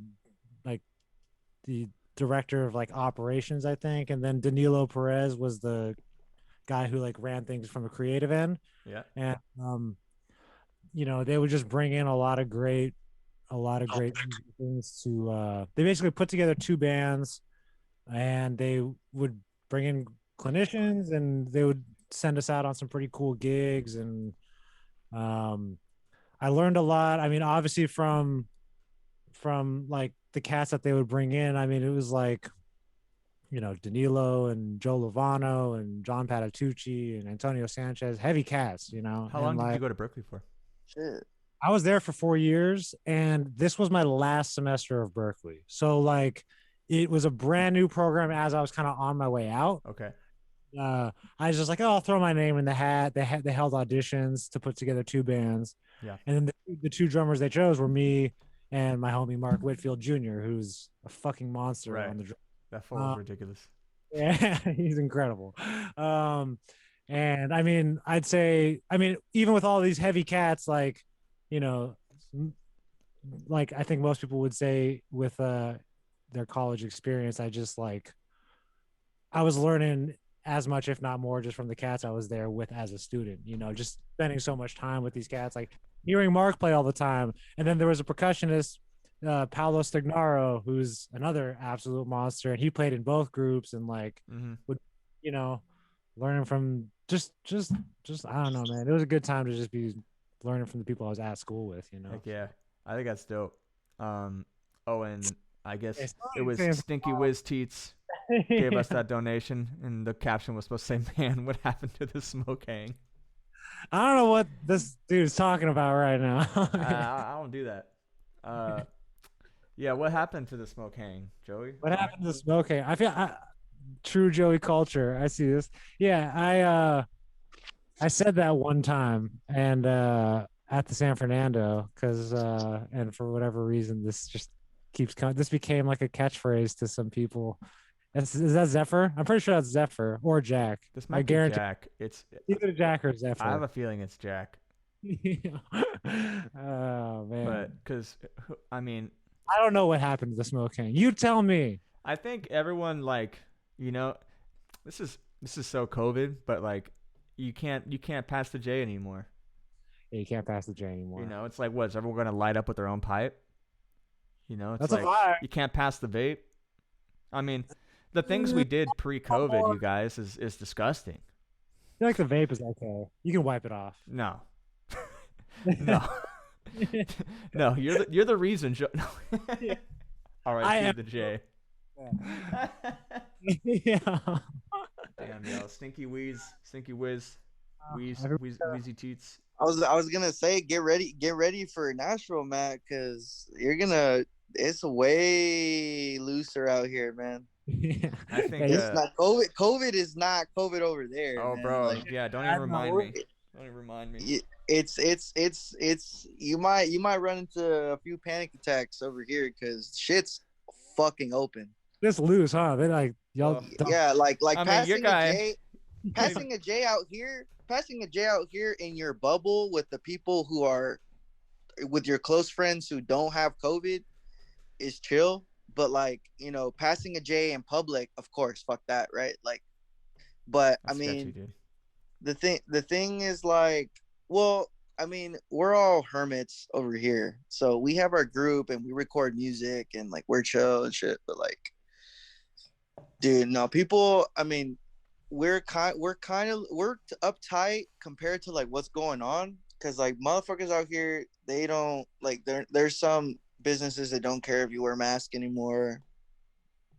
It's like crazy now. It's like, not mandated anymore there, right? well, the thing is that I just saw that in Texas, all adults will be qualified for a vaccine next week. Oh, that's cool. That's great. So everybody's gonna be able to get it next week.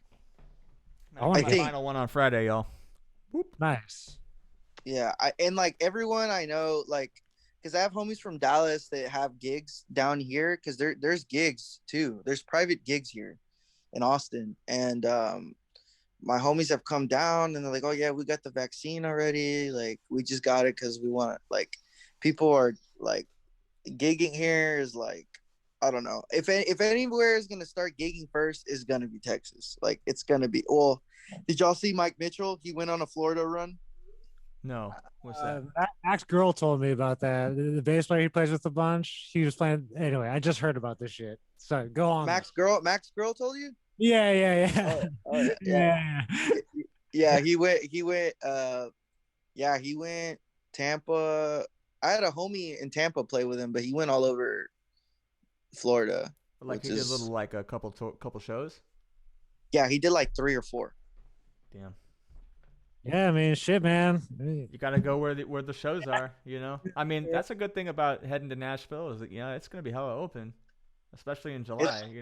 I mean, you'll have your vaccine, but like a lot of people will be vaccinated already by then, and then like things will be chill. Like things are, I don't know. Like I'm one of those people. Like, yeah, I mean, yes, people's safety. I respect people's safety, but also it's like, we're fucking human. We have to evolve past certain things, and I mean, we have to do that responsibly and at the right pace. Given the situation, for sure. But like, I think all I'm saying is that I see the light at the end of the tunnel. That's all I'm gonna say. Yeah.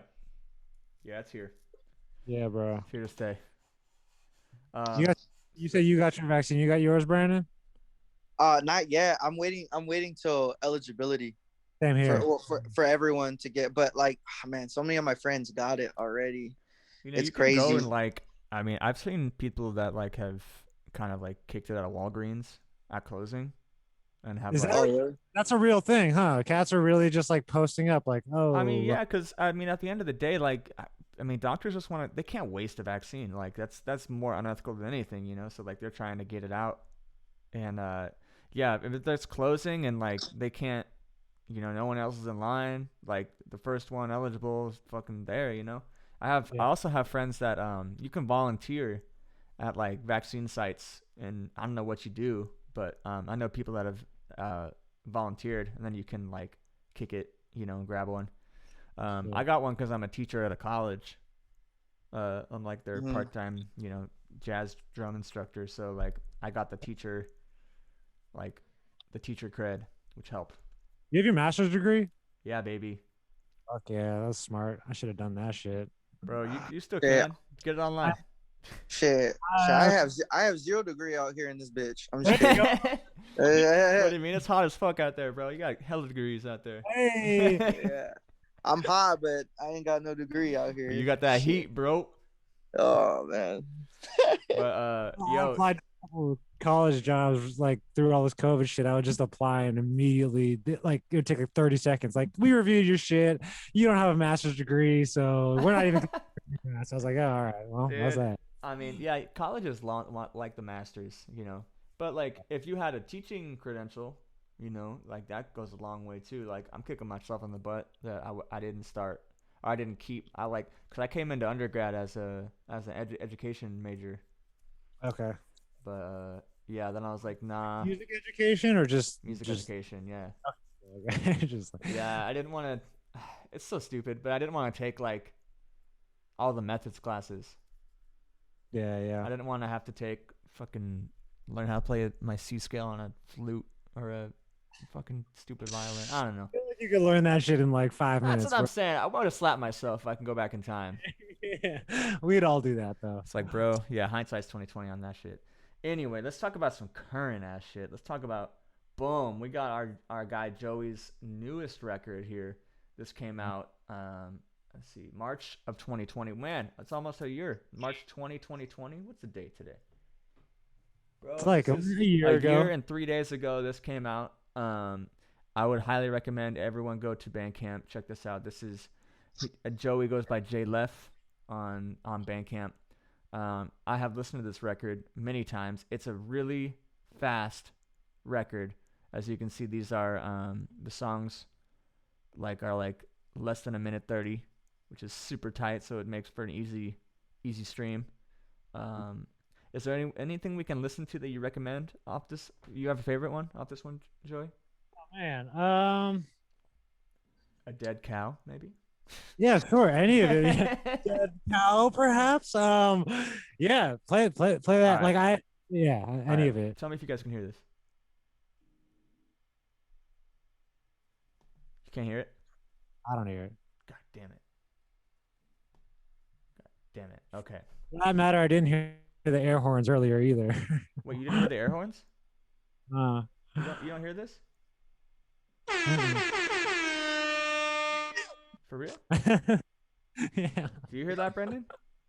No. God.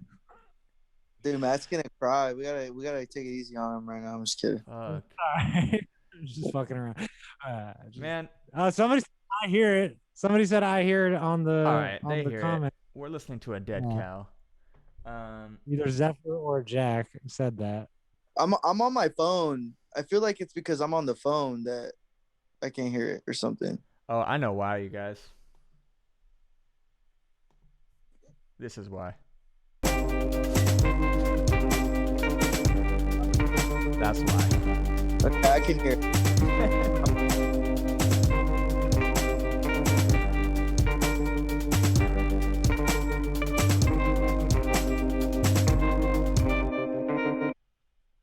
Is that a Moog? No, man, that's like some. I couldn't even tell you what it was. Some random native synth and lock. So this is your guy Will Hampton, huh? That helped you with mixing here? Yeah.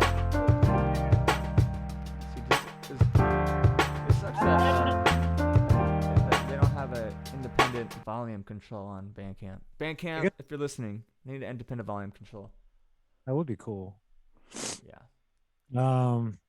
Yeah, I mean, and actually a couple of these tracks are getting reworked right now for this there's a singer named David Vines. He's like an R&B singer. No way. Tight. And he hit me up. He bought this on Bandcamp and made some demos with a few of the songs and was like, "Yo, like I'd love to like use some of these on my upcoming thing, on my upcoming release." And I was like, "Oh yeah, go for it." But then he sent me like the raw vocals, and I was like, "Man, I need to rework these tracks." And so like 2 of the 3 of them, I actually like was able to find the session because some of these beats are like 8-10 years old, and I just like, but a couple of them are getting reworked right now, and they'll be out hopefully in the next few months by this dude named David Vines, and he'll be putting out a project with some of these beats where he's singing. Tight. So y'all, if y'all are you guys are asleep because you haven't checked out J Lef yet, let's see. I think you can listen to this record in under 15 minutes. Oh yeah, it's So, called 13 Instrumental. It's 13 minutes long. The next one will be longer, but yeah, all this one's good. real. I kind of love it, like that. All the songs are just like straight to the point this way, like. So yeah, you guys check it out. This is probably like, this is definitely released like right after we all went to lockdown, which is very funny. That's absolutely Very what funny to happened. me. I was like, whoa. Guess Hype. Yup.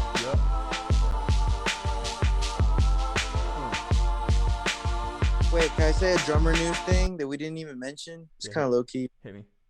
Well, Effa is gonna be on the new Mind Design record.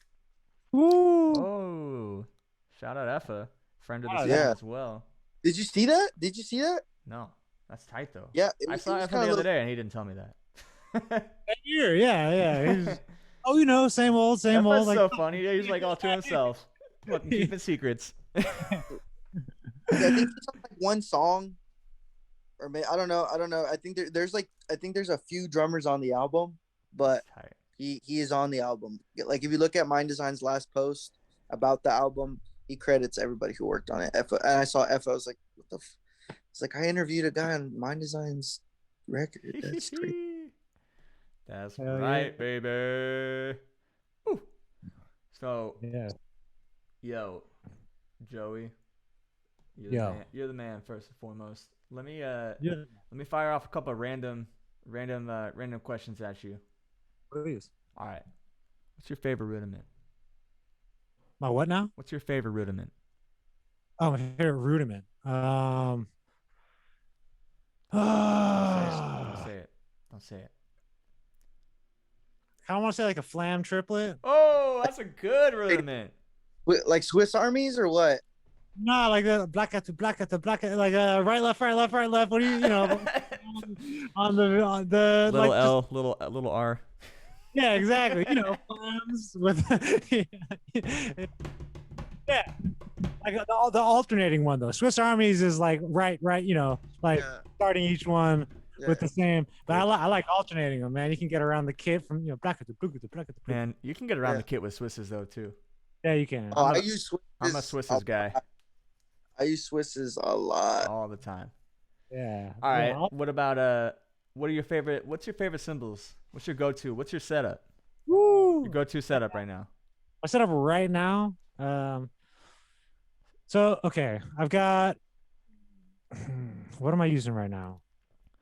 I've got these hi-hats. My hi-hats are probably my favorite cymbals. I used to be with this company called Amedia. They're like a small company.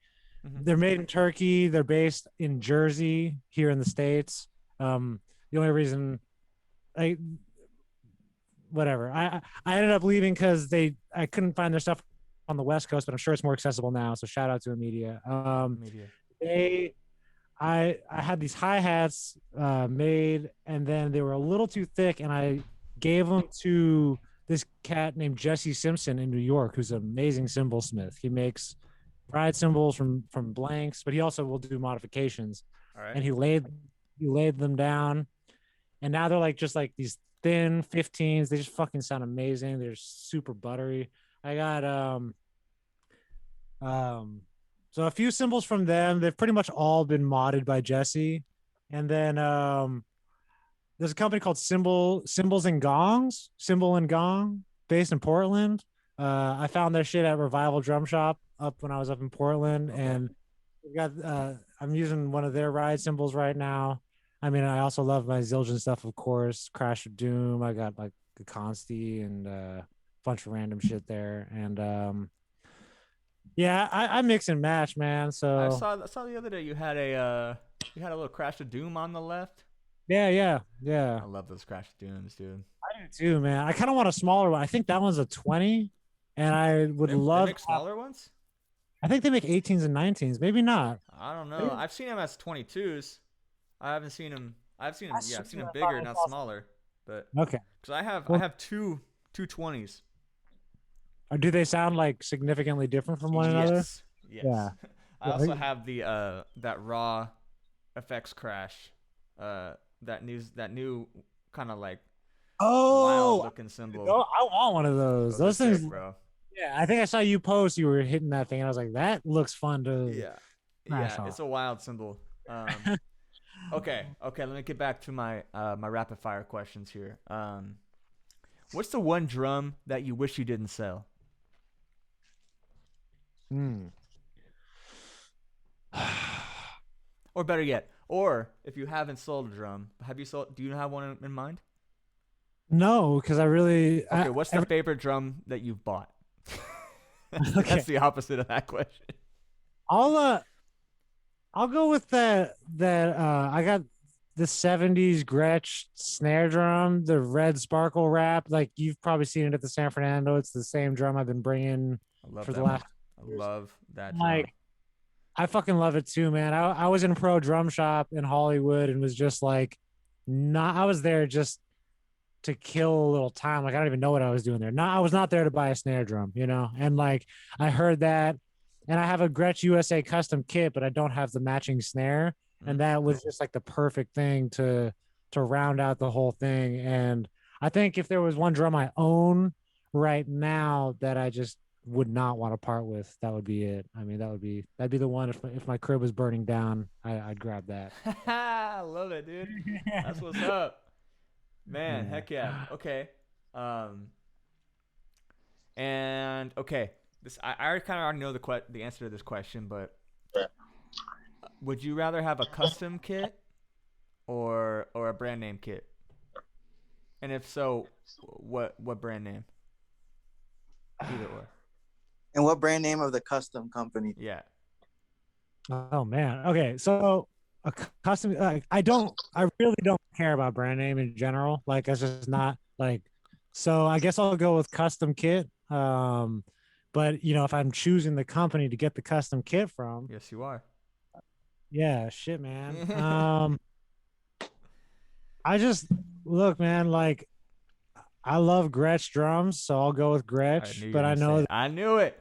like, you know, but there's a lot of great companies out there. Obviously, it's like, especially when you get into the custom game, it's like, well, anybody who like, if I'm given my specs, then like anybody who knows how to make it is going to do a great job, right? You know, Yeah. I've never really dealt with like with any custom companies myself where I'm like giving them the specs and doing all that. So I'll go Gresh. Keep it simple. Keep it with what I know. Keep it in the wheelhouse. I love it. Okay. And you got any advice to people that want to pursue music? It's like you're at the clinic and they say like, I want to be a musician, and you say this. Man, what advice would it like?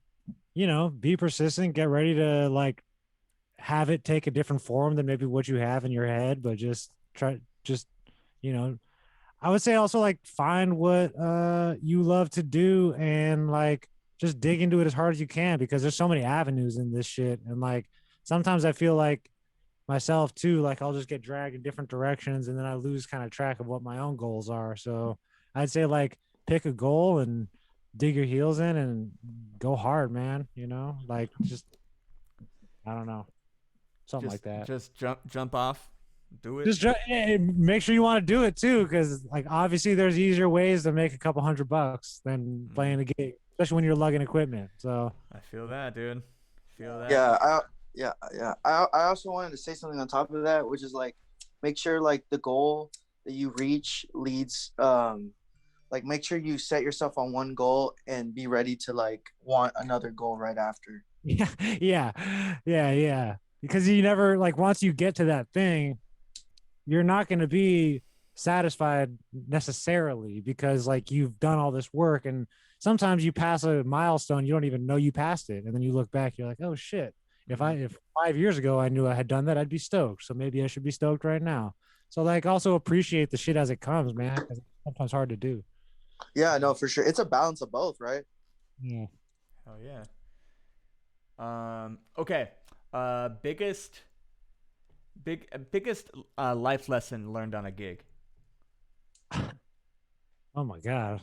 Like Big questions. Yeah. This is the hardest part for sure. Biggest man, first thing that comes to mind is just preparation. The more PPP, you dude. Yeah. PPP, get that PPP loan, my dude. Oh yeah, thanks for follow. Yeah, man. I mean, I just think you can just the more prepared you are for anything, the better time you're gonna have doing that thing, whether or not it's a gig or not. But like a gig is a real clear way to learn that. You know, you show up and you say, and you just kind of know the music and you kind of just barely did your homework, you're not gonna have a good time. But if you show up and you've been prepping, like you're gonna enjoy yourself and you know, just do the work beforehand so you can actually enjoy the process, especially since this is something that we all want to do for fun. That's why we get into it in the first place. So yeah, look at this. There it went away. Okay, good. Okay, good. I'm bringing up this other document here that has a bunch of these other rapid fire questions. Oh yeah, what sticks are you using? So for years I've pretty much been using the Vader Manhattan 5As. What are they called? Where are they at? I don't know. The Vader Manhattans, and then are they Manhattan 7As? Shit, man, I don't even know. You like the thin sticks? Yeah, like they're thin and they got like the barrel tip. And then, but recently I started using the Vader recording. They're kind of just like a bigger version of the same stick. At least that's what they feel like to me. And I feel like they're a little longer, so I get like I find like the natural like bounce of the stick a little easier with them, and I don't end up like holding it like too far down on the stick. But so yeah, I mean, pretty much between those two, you know, I also like I like the Vic Firth 85As, but I'm pretty much a Vader guy these days. I'm not endorsed with them or nothing, but I just like to play their shit. I feel like Vader was like your budget Vic, like. Oh, every time I go to Guitar Center, I'd buy the brick of Vaders, you know. I've never bought a brick of sticks in my life. I've never. I feel like I need to. You need to have a brick, dude. That's commitment. Yeah, it's like okay, bro. I haven't even. Damn, I'm capping too, man. I haven't had that shit. Right, dude. I don't know. Like I would always buy the same. I would buy the same stick. I was either like I was an Erskine ride stick guy for years. Oh wow, I mean years, bro. Like all through college, like 2007 to 2013 until I went to that damn Bosphorus booth. Yeah, the regal tips in your heart. I mean, like for like jazz, like for rock and stuff, you know, like I was like playing in a ska band for like 10 years, bro, and I had like that's why I buy the Vader sticks because they were just like, you know, $25 for 6 pairs of sticks. Yeah. And you know, I'm like mic'd they up. are like the budget stick in a lot of people's minds. I feel like I don't know. I guess you just get used to something, you know, and then you're like, this feels good. So. I used to play Vader Manhattans way back in the day. Yeah. It's like it's kind of like the SD4 combo a little bit. You know, it's sort of like in that wheelhouse maybe in the Vic. Mike Mitchell was on Vader for a while. Okay, there you go. Yeah. So, but I'm not really like obsessed with like. I feel like just the more I'm working on playing the drums well and like shedding, the less I care what stick I'm using. You know. But Yeah, I mean that's the point too. I mean sticks are just they can only go so far. They can only extend your playing so much. the Erskine It's, sticks are interesting though. That shit like really changes the sound of everything. I Like mean, and the yeah. I, light I on think like tapers though, like yeah. taper, like thickness to taper ratio is like it can affect it a lot. I also think it's like how long your arms are, has Yeah, a really big effect on like what stick really makes the cut or just really it just is not it. I think that's true, man. I think that's what I'm liking about the recording sticks right now, instead of the Manhattans, because like I got long ass arms and like I feel like I'm naturally able to bounce and just find that with the longer stick, like it's like more of an extension of my body a little bit. So it's crazy. Mm-hmm. All that shit plays like your own individual shit plays into your stick choice. So yeah. Mm-hmm. Heck yeah. Yeah. Let me look here. Man, were there any? Did you ever like? Did you have any haters coming up? Like, do you have any people like in high school or like any haters coming up or struggles that you overcame as a musician and a drummer? Nah, man, everybody loves me. No, Okay. I'm just kidding. I'm just kidding. Totally I mean, could happen. yeah, no, yeah. Like, was there anyone that came up to you and was like, Joey, what the fuck are you doing? Like, don't do music, man. Like, be a lawyer. Or like, Oh, I mean, some of like, I mean, even my fucking high school band director so many times would say, you have no business playing music, blah blah blah. Like, serious? yeah, but he was hardcore and like he did that as a way to see how serious one was, And Okay. Air tactic. yeah. At least that's how I read it anyway, and that's how I processed it. And yeah, I mean, I can't really think, but like any times I've come across somebody who just the energy is bad or they're not fucking with me as a musician or whatever. Like I sometimes will fail at this, but I'll try to spin it into just like inspiration to like work that much harder or whatever, like, oh, this cat thinks I'm whack. Like next time they hear me, I'm not going to be like, they're not going to think that. They're going to be like, oh, maybe I'm tripping, and like trying to turn that negative shit into something, into Sure. fuel. I love it. Well, dang, dude. I mean, I think that's. I mean, there's the strong leader as your band director was probably trying to be. He was like, I don't know. The scare tactic is. I'm not sure. Like that's the way to go. It's not my way. That's for sure. As on the receiving end of it, I think there are better ways to teach somebody than to just like make them feel like shit. But some people like it. Yeah, I was gonna say. And then they start wearing leather and exactly and shit. The whole thing, man. Bro, man, I don't know. I remember I had a director tell me, "Who the fuck do you think you are? You're fucking selfish. You don't know how to play with a band." And I was like, "Okay." I'm 14 years old. I'm a freshman, and you have me playing 7/8 over everyone playing 4/4 for 3 bars, and then we all hit 4/4. I've never done that before. Fuck you. You know what I'm saying? It was already like, and it was some dude's fucking piece that went to my art school that left. He wrote a piece for the orchestra, and it was so funny. It was like so outlandishly hard, and he was like so mad at me. It was funny. Yeah, it's like, but you still remember it. Those are some formative ass experiences where you're like, oh man, when you're in a pinch like that, you get it, So, but yeah, man. My next question is like, what's your take on the wood, like the type of snares like you got? Like, I know we're getting super nerdy over here, but like, I preface this by being like, I'm not the greatest at being a gearhead. Like, I don't have strong opinions about like how many plies I need my drums to be and what bearing edge. What about like wood versus metal snares? What's your go-to? I only have. Oh no, I have a Black Beauty. So I have one metal snare that I can never. Lucky bastard, bro. I honestly, I got it with my Gretsch kit when I was like 18 or 19. How deep is it? 5.5? I think it's 4. 4 or 5. Damn. No. It's probably 5. It's probably 5. 5.5 or something. This is how much of a gearhead I am. Dude, Yeah. that's like my dream snare though. Like Really? I want to get a Black Beauty, like, and you have that in your arsenal. It's just such a versatile ass snare. It is, but I've also like, and it's probably my own fault. Like this is definitely user error, but like I've played other Black Beauties that are incredible, and like I just feel like this, like you go to a studio and they have one or two, and you play it. I'm just like, why doesn't mine sound like this? So I got to figure out how to get that shit. Like it's been like well over 10 years, and my go-to is definitely that Gretsch, that you know, Red it's Sparkle. maple, you know, like. Mm-hmm. So I feel like I'm used to the wood snare thing, but Is that square badge Gretsch or round badge Gretsch? Do you remember? it's square. It's square. Okay, so it's like 80s. It's a stop 70s, sign. It's 80s I think Gretsch. late 70s. Yeah. Okay. Yeah. And it's like the lugs are fucking like hard to crank. I mean, it's like a used old drum. That you know? era of Gretsch is interesting. I had a 12 rack tom with the inner mufflers, you know, like top and bottom, like Yeah.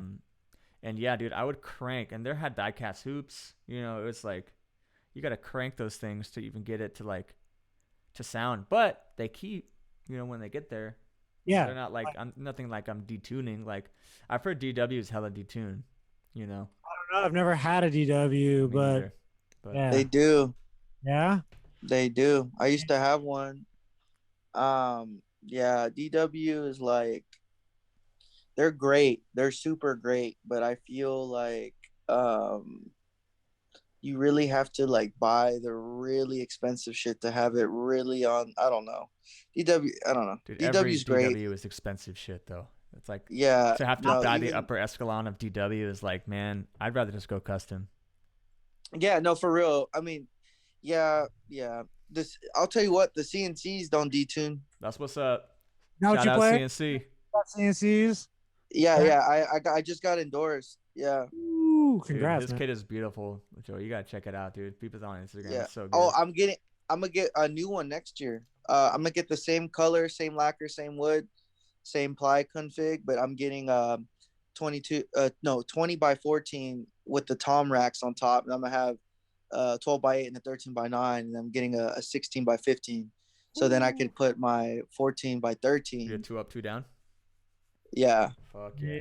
Yeah, that's what's up, man. That's awesome. I haven't been on that in years and a long time. I'm excited. Where are they based? CNC. Where Gladstone, Missouri. Oh, all right. Shout Missouri. out. But it's tight because I live in Austin, so when they ship shit, 2 days FedEx. Yeah, man. I love it. That's what's up. Man, Yeah, I did 1 up, 2 down for a long time. Like One That's up, dope. I like that. 1 up, we're 2 talking down. 1 rack, 2 floors. Yeah. Is that okay? Yeah. Yeah. I'm. Yeah. I think 2 up. I've never had 2 up, 2 down though. That sounds fun. The Pridgeon shit, man. Oh I no, just he's think- like 2 up, 3 down. Bro, I always like when I go 2 up though, like it just gets in my ride cymbal though. Like I can't, you know, I like the why I ride have high- cymbal like that's close why- to Oh me. yeah. That's a whole thing, man. Like, you know, I think I'm gonna be 1 up forever. But you until could I'm do- not. You could do like the rack tom, and then the second rack tom kind of like angled down a little bit, like where it's kind of sloping down. Here's the trick Yeah. though. Here's the trick. 20 by 14 bass drum. So your toms are lower. And then the ride cymbal, you can have it high.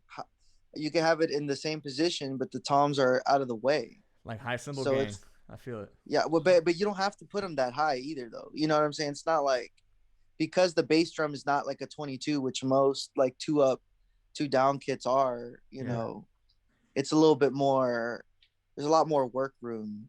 It's more comfortable. Yeah, I that don't know. sounds dope.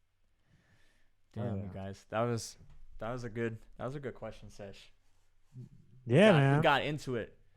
I should say that my favorite snare right now is my Tama Star Classic Babinga. It's killing. It's 5.5 by 14. Fucking with my fucking Remo ambassador with a dot. There you go. You know, it's so good. Got the hazy on bottom. I love it. Got the hazy on bottom. 16 strands. Let's go. That's what's up. Man, Ubinga, Yeah. man. That's how you know it's like some fancy shit. Bro, Cats are like, it's just one of those Babinga. things you crack at the snare, like you crack at the shop, and you're like, man, I'm taking it. I didn't know I was buying a snare today, but I'm taking that baby home. Yep. I remember when Adam Deutsch was putting the Babinga shells on when they came out. Um, those are some crazy kits, man. Yeah. It's a sick wood, man. I mean, I've never been like a fan of wood, but anytime I hear Babinga, I'm like my ears perk up. I'm like, okay, I know I like that wood. Yeah. You Yeah. know, I mean, maple I love. I mean, Babinga is just like the exotic ass wood. I Um, like is it mahogany that's super dark? Yes, I like mahogany kits, man. Like I've never had one, but I've played a couple. And I'm like, oh, it's so like easy to just get like a good sound out of this. Like, dude. With CNC, dude, I got a mahogany poplar mahogany snare. ooh, Yeah, that shit is yeah. poplar is crazy. I did poplar maple for my kit, but poplar mahogany for the snare. Damn. You get like all the projection from the poplar, but like the mahogany or the maple will mellow it out, so you get like a Yeah, bunch of body and tone, but it's not the overtones. Not they don't overdo it. man, that sounds dope. I definitely want to hear that kit that you're talking about, man. So, are you playing it on the record? Yeah. The full thing on the record. Cool. Yeah, the full kit. Um, yeah, I have some videos of it, but yeah, um, I'll peep it it's on a you. crazy kit. It's a crazy kit. CNC really like they really will work with you 1000%. They will literally do anything, That's awesome. and right. they will literally they're a crazy company. I like them because their shells, um, they really know how to get that vintage. They can do a vintage Gretsch kit for you. You know what I'm saying? Right. Yeah, I They mean, I wasn't even thinking companies like that when you were asking me about custom kits. I'm like, oh, I guess CNC, because isn't that all they do is custom shit? Like, don't they only or do yeah, it's well, they have like the player date, which is like what they sell like to stores, or they'll do a run like stores like Chicago Music Exchange will order a few custom kits to sell to put them on in the store, you know. But like if you know someone like an artist representative or an art like me, like you can like I could run you through the paperwork or whatever now because I know I have Jacob's number, whatever. But they will do anything great. Like they like I have the hoops. Or what are the inlay hoops called again? Die cat? No. I don't know, but I know what you're talking about. Yeah, the rings inside. And I have The like hoops. baseball edges on my toms, dude. Like baseball bearing edges. It's all smooth. Like Oh, like it's okay. And Yeah, does that round yeah, make over. like does that how does that affect like there's more contact with the head, I guess? Or it what it does is that it resonates a lot, but the overtones aren't wild. They're like It's like a I more don't know, like vintage you if you sound at the end of the yeah, day. it's like you could crank it to bop, but the overtones aren't gonna be like gross, like okay. water. Like when you hit a high tom and it's cranked, there's like a weird like watery sound after it or something. Like if it's loose, like these don't do that like at all. They're super easy to tune. It's like really crazy. It's ridiculous, and you could tune them crazy bop style or crazy low, and they Damn, both sound great. that's amazing, man. That's dope. Or medium, it's crazy. You can tune it whatever you want. Damn. Damn, bro. Hell yeah. That is a good. That's a good. I mean, that's such a great. How can I say? Just makes me want a CNC. Yeah, well, I was like I'm sold. like, Yeah, like hell like, yeah. Dude, and any wood, dude. You can do fucking walnut, dude. You can do mahogany. I mean, they have some woods. You could do mahogany, poplar, they'll maple. probably talk you through too. If you're about to do something reckless and wild, they'll probably be like, oh, we might want to like tell because like I would just be like, let's just do an all mahogany kit. And then in reality, that might not actually be like what I actually want. I just think I want that. So they probably know their shit and can Yeah, guide. you just tell them the sound you want, or like it's crazy because it's like me. I had a full direction. I was like, I know exactly what I want. Blah blah blah. And then even when I had an abalone inlay on the kit, and my kit's lavender have an abalone inlay. They're like, whoa, like, are you sure you want that? Because it's not going to contrast like as much as you think. I was like, bruh, like, give me the abalone fucking inlay. I'm gonna order an abalone snare. It's gonna work. And then they ended up putting the hoops on the website because it fucked them up too much. Like they were like, dude, this is like some other shit. Like we've never made a Yeah. kit like this before. And Yeah. like that's like the cool thing too, like creative ideas, like if you have like a really creative kit, like and they post it and tag you, like you could get a lot of traffic from it. Like I gained like almost 200 followers in like that month when I got the kit. Damn. Yeah, yeah, that's crazy, man. Damn. Just because. Like Shout out All right. CNC. Oh, All no, I'm right. really. I'm getting a Yeah. CNC. I'm getting. All right. Hey. Yo, straight up though, no cap. I'm trying to I have this pork pie I've been recording on for years. And I love it. But like on some moving shit, like I'm trying to like I've been thinking about just like selling it all and then it's like buying a new kit. So like the CNC is like definitely where I want to. they have metal snares too, Matt. Matt, they have metal snares too. There you go, bro. Damn, dude. They, Don't dude, even- just look, dude. If you want to hear more, dude, literally, Memphis Drum Shop has so many like deep cut CNC videos, like with snares and like Yeah. kits. They're so good. There's so much information in my symbol or with Memphis Drum Shop. They have a lot of CNC stuff archived on the YouTube. Damn. Oh, Memphis. That's right. Damn. That's far away from. Well, Nashville. mysymbol.com, Memphis Drum, same shit, right? They're the same. It's the same building. I think. Yeah. Well, No. damn, y'all. I think that's probably should we call it a wrap for us. I want to make a huge shout out to Joey for kicking it with us all day. And I do want to show everyone and make sure they know that next week we're gonna have a guest that I'm really excited to have.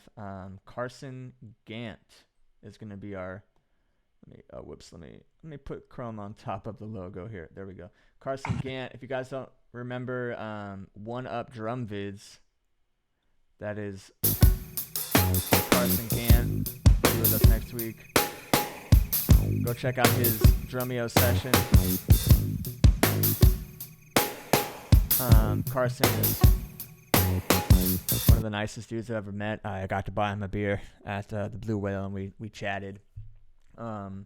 He used to have a bunch of videos under One Up Drum Vids. He's currently revamping his thing, and we'll make sure to talk about him and more about that stuff next week. He uses thump snares. He used to thump snares. All right. He He used to thump some snares. That's what's up, Chaka Rain. Sal, what up? Well, Thump Drums. Then Thomas Purgeon had a kit by Thump Drums.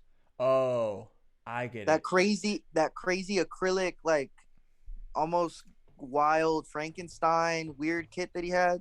Okay. Huh. Yeah, peep it. Damn. Heck yeah. Thump. What up, Thump? Thump Drums. Thump. All right, y'all. Let's roll out again. Thank you, Joey, for kicking it with us today. We got Carson next week, and I think if I can do this right, we're gonna do a nice little raid here. Let me see. Let me make sure I know how to do this again. Are you gonna rate him to Kiefer again? I think so. Does Kiefer stream like all the time now, or what? First streams, yeah, at like Daddy Supreme. Yeah, Keith, Daddy Supreme, the way to go. Oh, he has a subscriber-only chat right now. That sucks. 'Cause I can't. Let's see if there's anyone else out there. Oh, we're waiting to view it. We're out. We're raiding. We're gonna raid right now. All right, y'all. I'll see y'all next week. We'll see y'all next week with Carson. Thank you, Appreciate y'all. See you later, y'all. Peace out, guys. Later. All right. Yeah, we're out, y'all. All Thanks, right. Joey. Dude, thank you. That was super fun, man. Yeah, heck yeah. All right, bro. All right. I'll see you again. Sounds good, man. Bye.